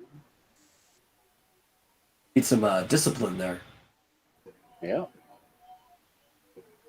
All right, and then we have at the bottom we can have like the room, and then we have like the fireplace that we had before right here, mantle, the hearth extension there, reed. Oh, these are blocks. These are not. These are stones. These are not. Okay, and then this would be all black, some fire in it. Go. Maybe there's a window. Oh, there's a mirror right here, right? She had a mirror she was looking at. Maybe there's a mirror and maybe like a basin, a window here. Paneling, wood paneling, maybe some wainscoting. I don't know. Rustic style stuff. Maybe moose antlers on the wall right here. Well, you can't get more Canadian than that, Rick. You know what I mean? Yeah. There's a rug on the front of the fireplace where he had initially laid her down to defall. I thought you were gonna say deflower. Oh, it almost got there, yeah. How's that, Rick? Good. All right. So what What's do you think of this your for? page 10? What's this page for? What book? Snowdrift #1. Snowdrift #1. Perfect. Yeah, Rick has a 7 main superhero characters, kind of like his Justice League. Oh, okay. And the first one was the Canadian Shield. That's like he's like the powerhouse. Right. That's a you know what I mean? Captain America type. Sure. Right, not the leader, but he certainly is like. Oh, he's not the leader. I'm shocked. No, Okay. the leader is a character named Insecto. He's like a scientist, like a Reed Richards. No, Insecto's Sure, not all right. Insecto's not like Reed Richards. Is he like Beast from X-Men? Wait, he's not like Reed Richards? No. He's a bit. Well, tell us, what's he like? Insecto's a bit goofy overall. He's learning to become a cook. That's what he's going to school for. Wait, what? You go to school to become a crook? Cook. Oh, cook. Culinary arts. Okay, I thought I heard that wrong. All right. And actually, he is gonna. His main city is gonna be between St. John, New Brunswick, and where is it? It's a bit further away. Newcastle. All right. Well, I mean, there's a long distance between St. John, New Brunswick, and St. John's, Newfoundland. No, not Newfoundland. Well, whatever the one in New Brunswick is, and Newcastle, New Brunswick. Yeah, that's like less than a 2-hour spin from me. Yeah. Yeah, I'm in Moncton, New Brunswick. St. John is like next door. Yeah. So yeah, Insecto inhabits New Brunswick. Although he's originally from this area. So anyway, he has 7 main characters, and in the order that his books are coming out, because he already has all the thumbnails and everything down for the Canadian Shield #2. Mm-hmm. And the very next book after that is going to be Snowdrift, This Girl, #1. I was going to say Snowdrift must be a lady then. There we go. Yeah, okay. Mm-hmm. She's a lady who was frozen in the Canadian wilderness, in the tundra. And it's frozen for 50 years. Damn. 70 years, And actually. Okay. Never mind. This book doesn't make any sense. I would recommend not getting this. You book. let John tell the story, Rick. He's selling the book better than you. Well, Rick, if you're working Now, on if you want a book that makes sense, go and subscribe to The Buckler on The Indiegogo Buckler. right now. The sign-up sheet is there. Tell me, Rick, did you ever get your money? Yeah, I got it. In the middle of getting everything together to print it up. George Peter Gatsis, I'm not sure whether you know who he is. He's getting. Well, why are you so muffled, Rick? We got to get you clear. I'm not sure. It's an ongoing problem. It's not going to get cleared up anytime soon. Maybe it's because I went away from my mic a little bit. Here, is this better? Your mic is your webcam. Rick just got this entire windfall of money, and he's refusing to spend any of it on anything for himself until he gets his book funded. That's admirable. That He is gets his book absolutely- fulfilled and sent out to everybody that needs to get it. He's not spending a dime. Dude, Yeah. that's exactly how you got to be too, Rick. Because I'll tell you this: even if you think you got extra money, you probably don't. There's always going to be these weird, unexpected expenses that are going to crop up when it comes to doing this thing, man. Yeah, yeah. That's a smart plan, brother. Admirable, just like you said. I can't say I haven't spent any money on myself yet. I've spent a little, but I'm trying to keep it to a bare minimum, you know? Like, I went and bought some food, you know? That's about it. Well, I'll tell you, after I did all my mailing out, that's what I did too. I didn't spend anything on myself until it was all done. But then when it was all done, I had a little bit of money left over, bought myself a nice new chair and bought myself a little low-end gaming PC. It was nice, it was good. Yeah. But I made sure, this goes out to all you creators out there, take care of your business first. You know what I mean? Yeah. Heck, and even, a lot of it's even going to be going back into the business too, because, I'm going to take a bunch of the money and get the Canadian Shield. I went and tried to do it myself, number 2, and I did number 1, not too bad, especially with John's help. But number 2 wasn't coming out quite like I want it. So I'm going to pay somebody. I've got somebody that's willing to do it cheap. Well, it looks like John is the one doing it. No, is that right? No, he's doing Snowdrift. I'm talking about the Canadian Shield number 2. Oh, okay. Okay. And these are just thumbnails. I'm not sure whether I can convince John to actually draw the book up. The answer is no. Oh, it's too bad because John would have done a rocking job. Yes.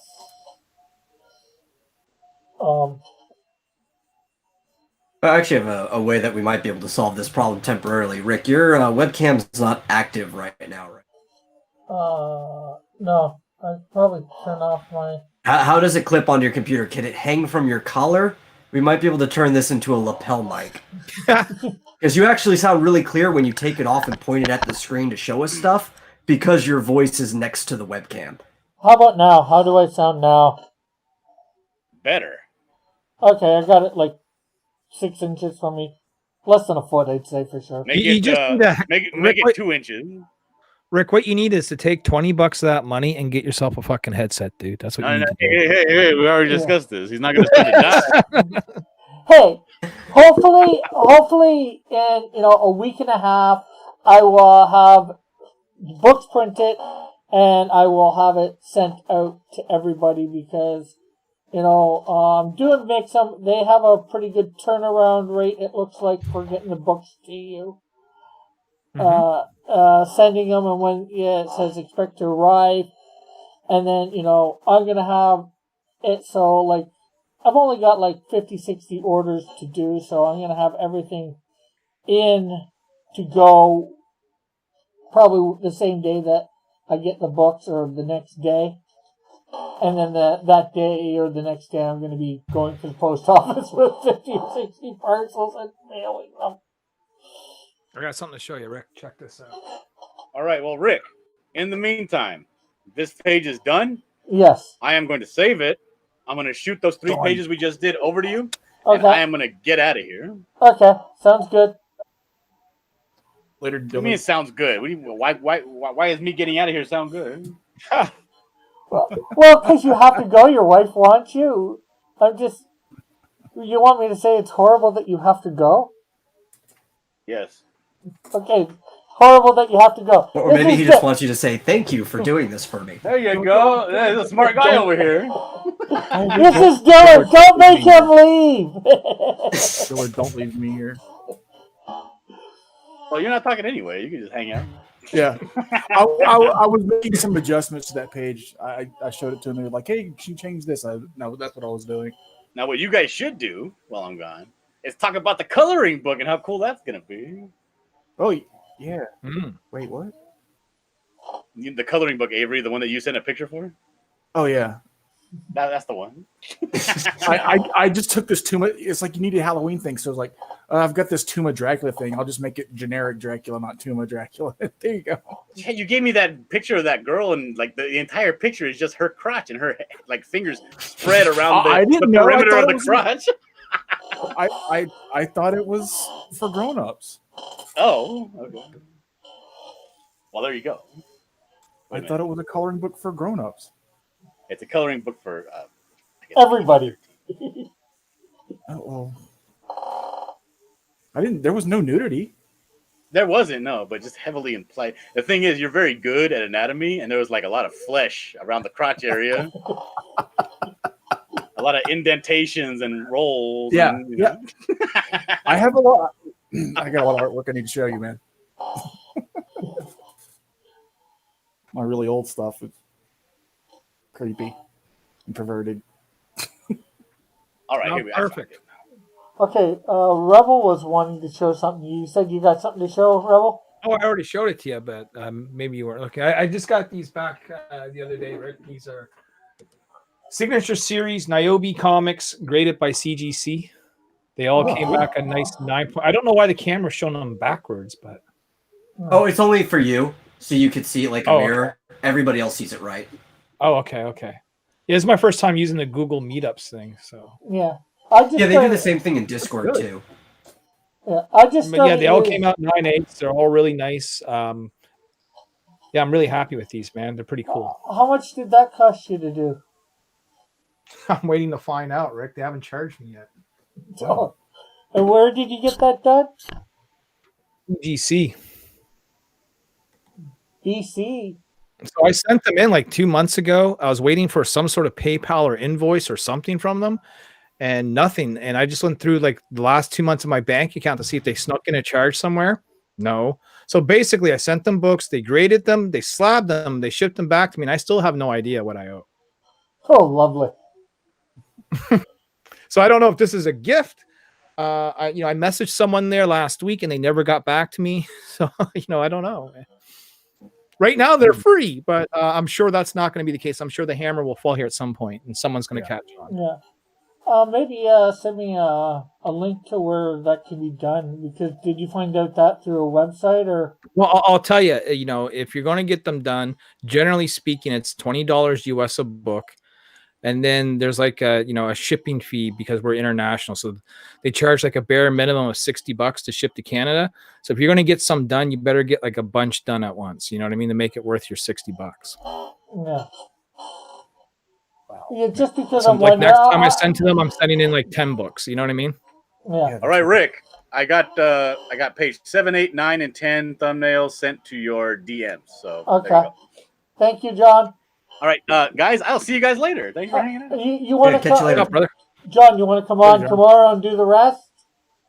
I don't know, dude. Here's the issue, and this is the main issue with me.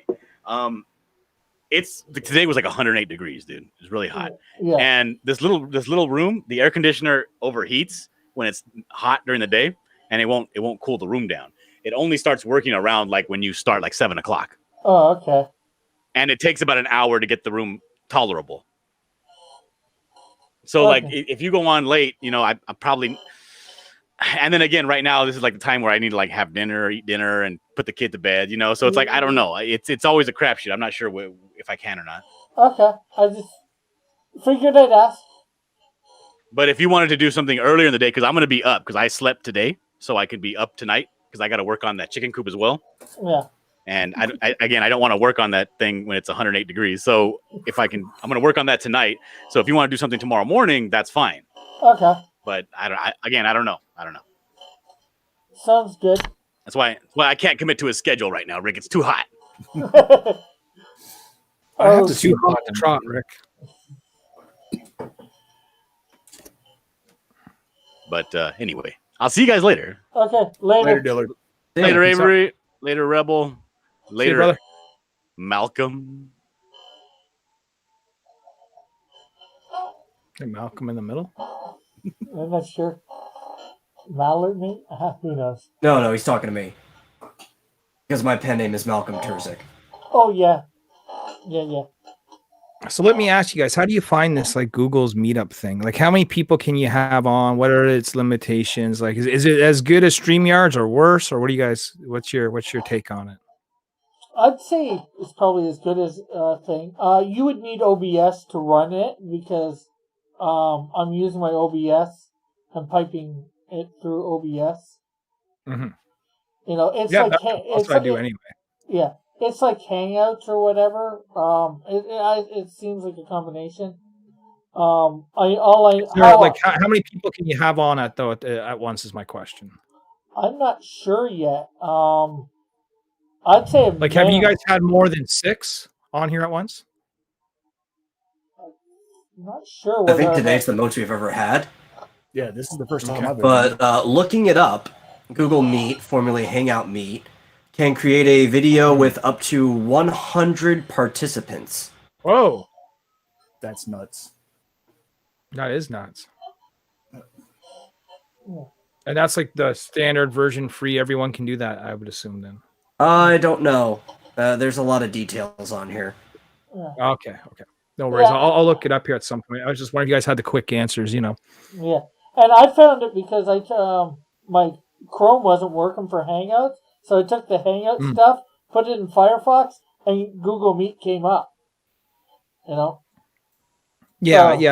They're really trying to kind of get rid of that Hangout model and replace it with this Google Meetups. I got like a link, a bookmark that will just take you to Google Hangouts directly to start up a video. So as long as that's active, I never have to worry about it, you know? Yeah. It seems like the same thing, just rearranged a little bit. Yeah. Well, this one's a little bit more professional because it's for like business meetings and stuff. Gives you more options than Hangouts had. This one, it actually kind of functions more like the Live Studio did. You can kick somebody if you're the host of the room, which you can't do in Hangouts. I just got kicked out of Testify's channel. You guys know who that dude is? I've heard of him. Yeah, he's, you know, I don't know if he's a war campaigner or whatever, but there's this guy named George Peter Gatson, the Blue Muppet. He threw a live random link in open Twitter, right? And I'm like, oh, George is doing a show. I'll click on it, right? And I end up being in this like Testify's fucking show. And I had no idea like who these guys were. And they gave me the boot about 2 minutes of talking.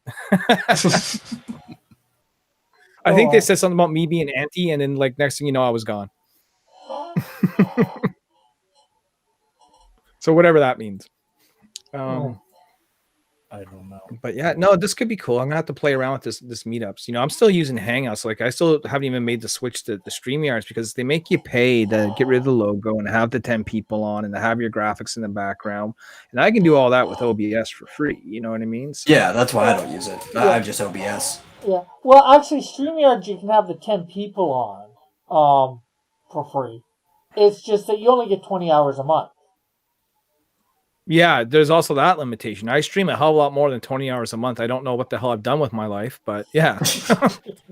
Same here. You know, I was limiting it to my Twitch for the longest time and, you know, doing just live from OBS because Twitch going live through my OBS before I got my new computer and new router, oh man, I was going on and off all the time. But now with my new computer and new thing, I can do straight through OBS streaming. Well, the Art of Reed says at Rebel Gaming, so he's asking me, do you have copies at the Comic Hunter for sale? It depends on which one you're talking about. There's 3 of them, but if you mean the one in Moncton, then yes. If you mean the one in Fredericton, I don't think there's any there at all. But the one local to me, yeah, they're in the shelves now. They let me back in I'm back in, I wouldn't say the good graces, but I'm back on neutral ground. The books are on the shelf, and you can go there and buy them or order them. Oh, that's good. Yeah. Arthur Reed, try Streamlabs because it's a different version, and I think you can download it, a Mac version from their site.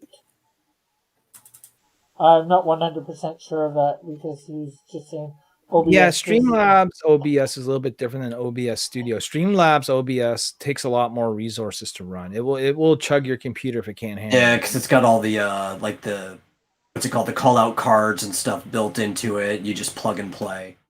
Yeah, I tried it out.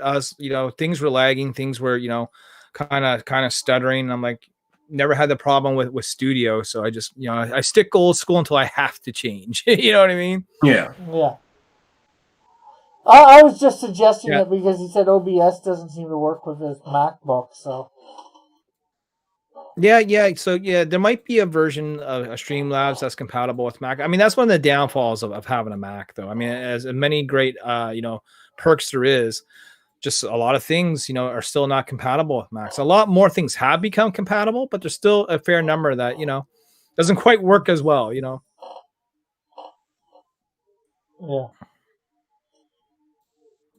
I never owned a Mac though, so, I don't know. I've worked with Macs. Technically, I do own a Mac. Somebody gave it to me. Not a MacBook, but a computer, a desktop one. And it's like old. It was old when they gave it to me.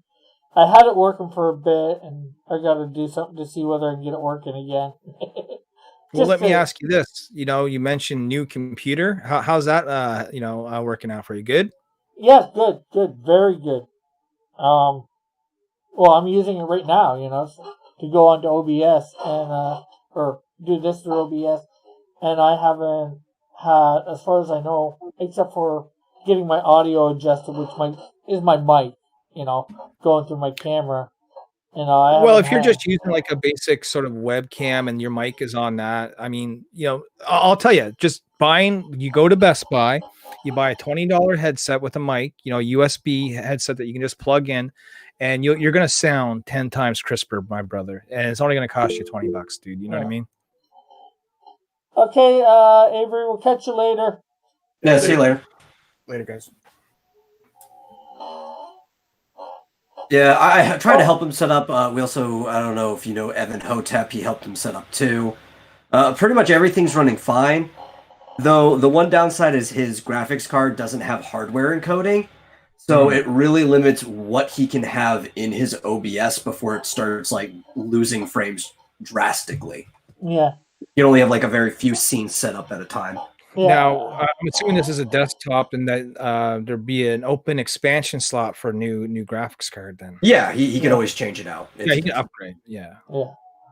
Yeah. And you might want to consider doing that later, Rick, when you're rich and famous and can afford it. I mean, depending on what kind of graphics card you can get, you can probably get like, one for $75 and up, Yeah. $100 to definitely get you a decent one.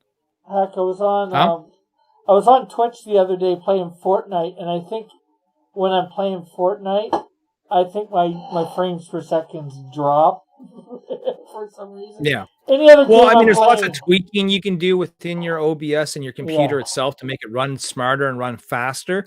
Just watch a couple of YouTube videos on how to tweak, a gaming PC or a Windows 10 to run faster. There's lots of things that are holding you back, that are eating up a lot of resources that you can shut off. It's just they don't really make it obvious, Yeah.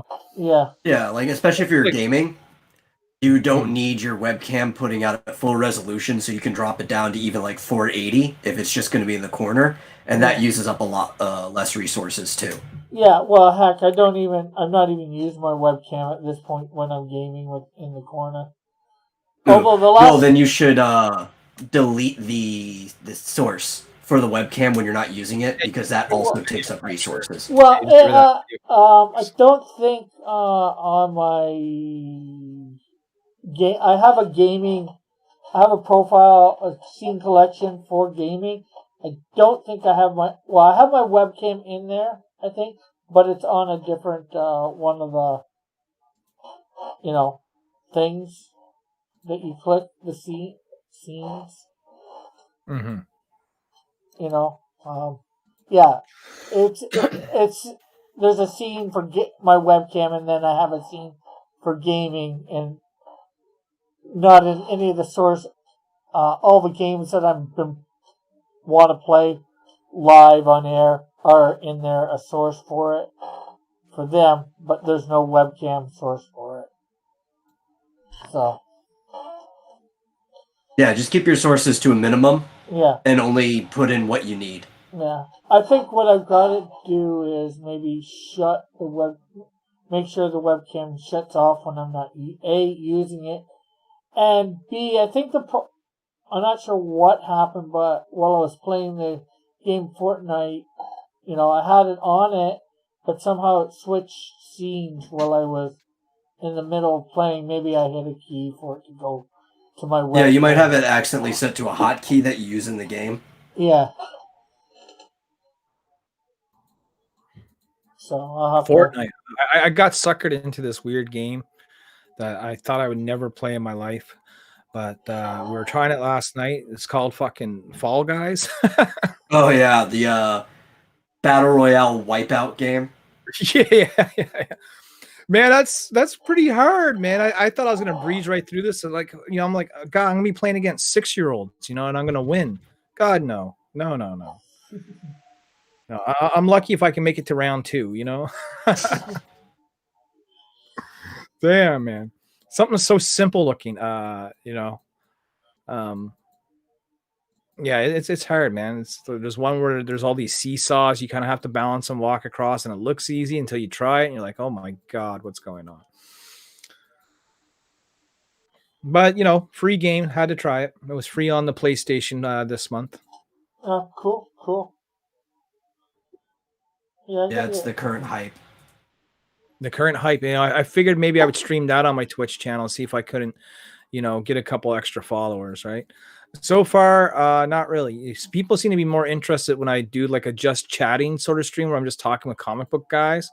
We get the follows that way. When it comes to the gaming on Twitch, no one really watches us. But when I do the comic book stuff, we'll gain followers. It's weird.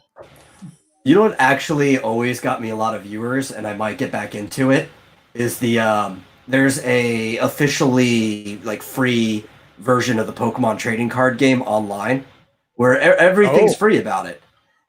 And you can play through the tutorial stuff, you earn booster packs and everything, and you go and play against people online. Most of the people you're playing against are probably 10-year-olds. I know because I dumpster them all the time.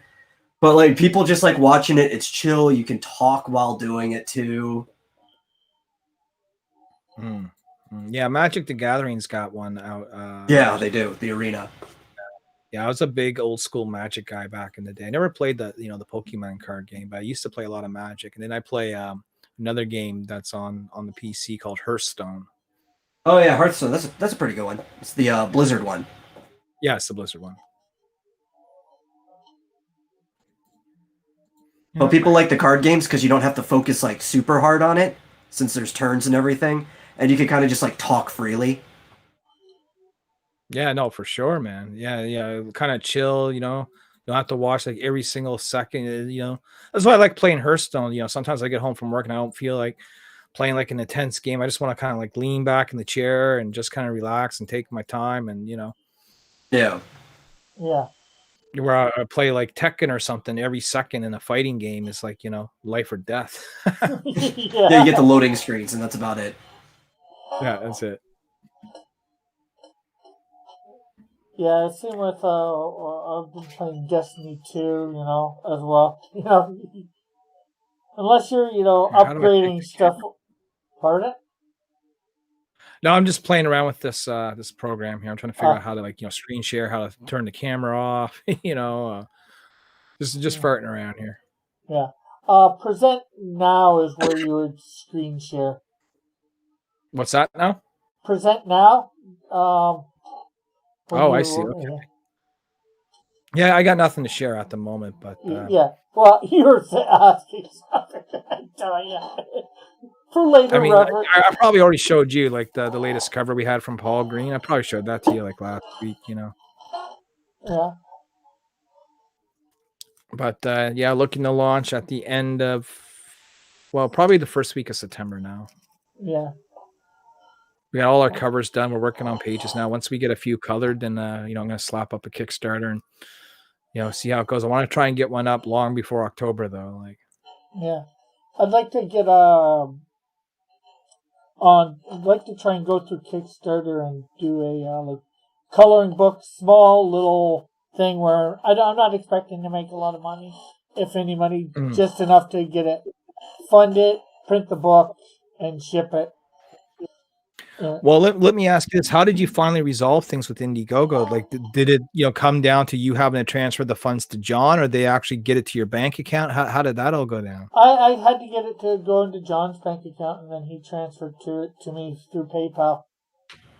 Okay, fucking funny how that is, eh? Like, they send it to him instantly, but they can't send it to you at all. Like, I don't understand it. Yeah, and it was so literally like the Thursday night, when they said they were, they triggered it, it was in his account Friday morning sometime, or Friday afternoon. I'm not sure exactly, but, I don't know what the problem was, like I said, George has the same bank account. He's got U.S. funds put into his bank account. The only thing is this new stupid system, but you've got money through on Indiegogo, so I don't know what the freak is up, and Well, I hope that doesn't become a problem. You know what I mean? Like, I've done it twice; it's been okay, no issues. But you kind of scare me with that story. Like, yeah, but you've had it successful since December, right? You've done a campaign since. Yeah. So I don't think you have anything to worry about. Yeah, I hope not. It'd be a pain in the ass if I have to like transfer my funds to someone else, and you got to make sure that you trust that person implicitly. They don't walk off with $2,000 on you. You know what I mean? So you got a good friend there in John. So I would say that to you. Plus, the guy got you a computer. Damn, you know what I mean? Yeah. He's definitely a great friend. Yeah, man. Yeah. You could have definitely bigger problems, that's for sure. You know what I mean? Like, it's good that you had John there that can help you out with that. Yeah, I wasn't planning on. I might even think of trying another Indiegogo, but with Canadian funds instead of American funds, and see whether that. That's what I did. I think mine was all in Canadian funds, if I'm remembering correctly. I have to go back and look now. Now you got me curious on that. Yeah. Maybe that was the problem. Who knows? Maybe like the whole exchange rate fucked everything up. You know what I mean? Yeah. They say. See, the thing is, they say the Canadian Stripe account is supposed to be Canadian. Putting it into the bank. But maybe it's not, and they just don't realize it. And I don't know. Well, I'll tell you, there's a third option now for crowdfunding. It's called indie crowdfunding.com, indie comics crowdfunding, or indiecrowdfunding.com. It's actually set up by the Wheelers. So Mike and Mindy Wheeler, if you remember them from back in the day. I remember the name, yeah. Yeah, so what they've done is they set up a third site, a third crowdfunding site that is simply for indie comics. And they use that, what you call Stripe, you said, right? That's how all the payments happen. Yeah. So the platform charges a 3% fee, but other than that, Stripe just sends you the rest of the money directly into your account every so often. And so they don't even touch it. But the way it works is they have a list of retailers that are interested in going to the site to get books to put on their shelves, right? Yeah. And so they even talked to my printer, because I was like, well, I don't know, man, because I said I'm gonna have to distribute my books to these shops in the US, and that's going to cost an arm and a leg to ship from Canada. But we end up talking to the printer, and the printer would actually distribute those books for me in the States. You know what I mean? Yeah. Oh, I'm not sure whether you know about this. There's something for the post office. I would hope it's down there too. For small businesses to get discounts on mailing stuff. Yo, I have the card. Okay, I wasn't sure. The problem He's with already the card, ahead of you. yeah, the problem with the small business card is that it only works for certain things. Like if you're shipping internationally, it will work. If you're shipping like track packages and stuff, it will work. But if you're just simply what's called a small packet, like a small parcel to the United States, right? Yeah. Which is like most of what we do, you know what I mean? With no tracking, you know, it's about $9, $10, $12, depending on what it is. They do not discount those. And that's the majority of what we're going to be mailing, you know? Yeah. But I mean, if you end up doing something internationally, yeah, the card can save you a couple of dollars. You know what I mean? Yeah. Like if you're sending off to like, you know, when I mean internationally, I don't count the States as international. I'm talking like, you know, overseas shipment and stuff, you know? Yeah. I've got, I think somebody in the UK that's getting something. Somebody, Australia, I think New Zealand. Man. And Finland. Yeah. Well, I sent to Finland. I could probably tell you out of the places you name, I could probably tell you who all those backers are. You know what I mean? Yeah, there's a really good chance you know. Yeah. The chances are they back now because I recognize, okay, Finland, I know who that is. New Zealand, yeah, it's probably Booster Kiwi, you know. It's a pretty tight community. Yeah, I don't think for New Zealand it's him. No? Okay. If I could be wrong about New Zealand too. Don't remember seeing it when going through all my stuff lately, but I thought I had seen a New Zealand before. Did you know that Booster Kiwi, speaking of New Zealand, is a accredited comic book cover artist now? Yes. Yeah. Right? Lesbians in Planes, White Lily number 5, I think it is. Yeah, isn't that crazy? I want to get a copy and send it to CGC for grading, and then have Booster's name on it, right? And then CGC would have to recognize Booster as a comic book illustrator. That would be great. Right, and get it 9.8, you know. I mean, somehow I'm gonna track one down because it's got Niobe making out with Sugar Lightspeed in the bottom corner there. And so that's got to be like one of the rarest Niobe appearances on a comic book ever, you know. Yeah.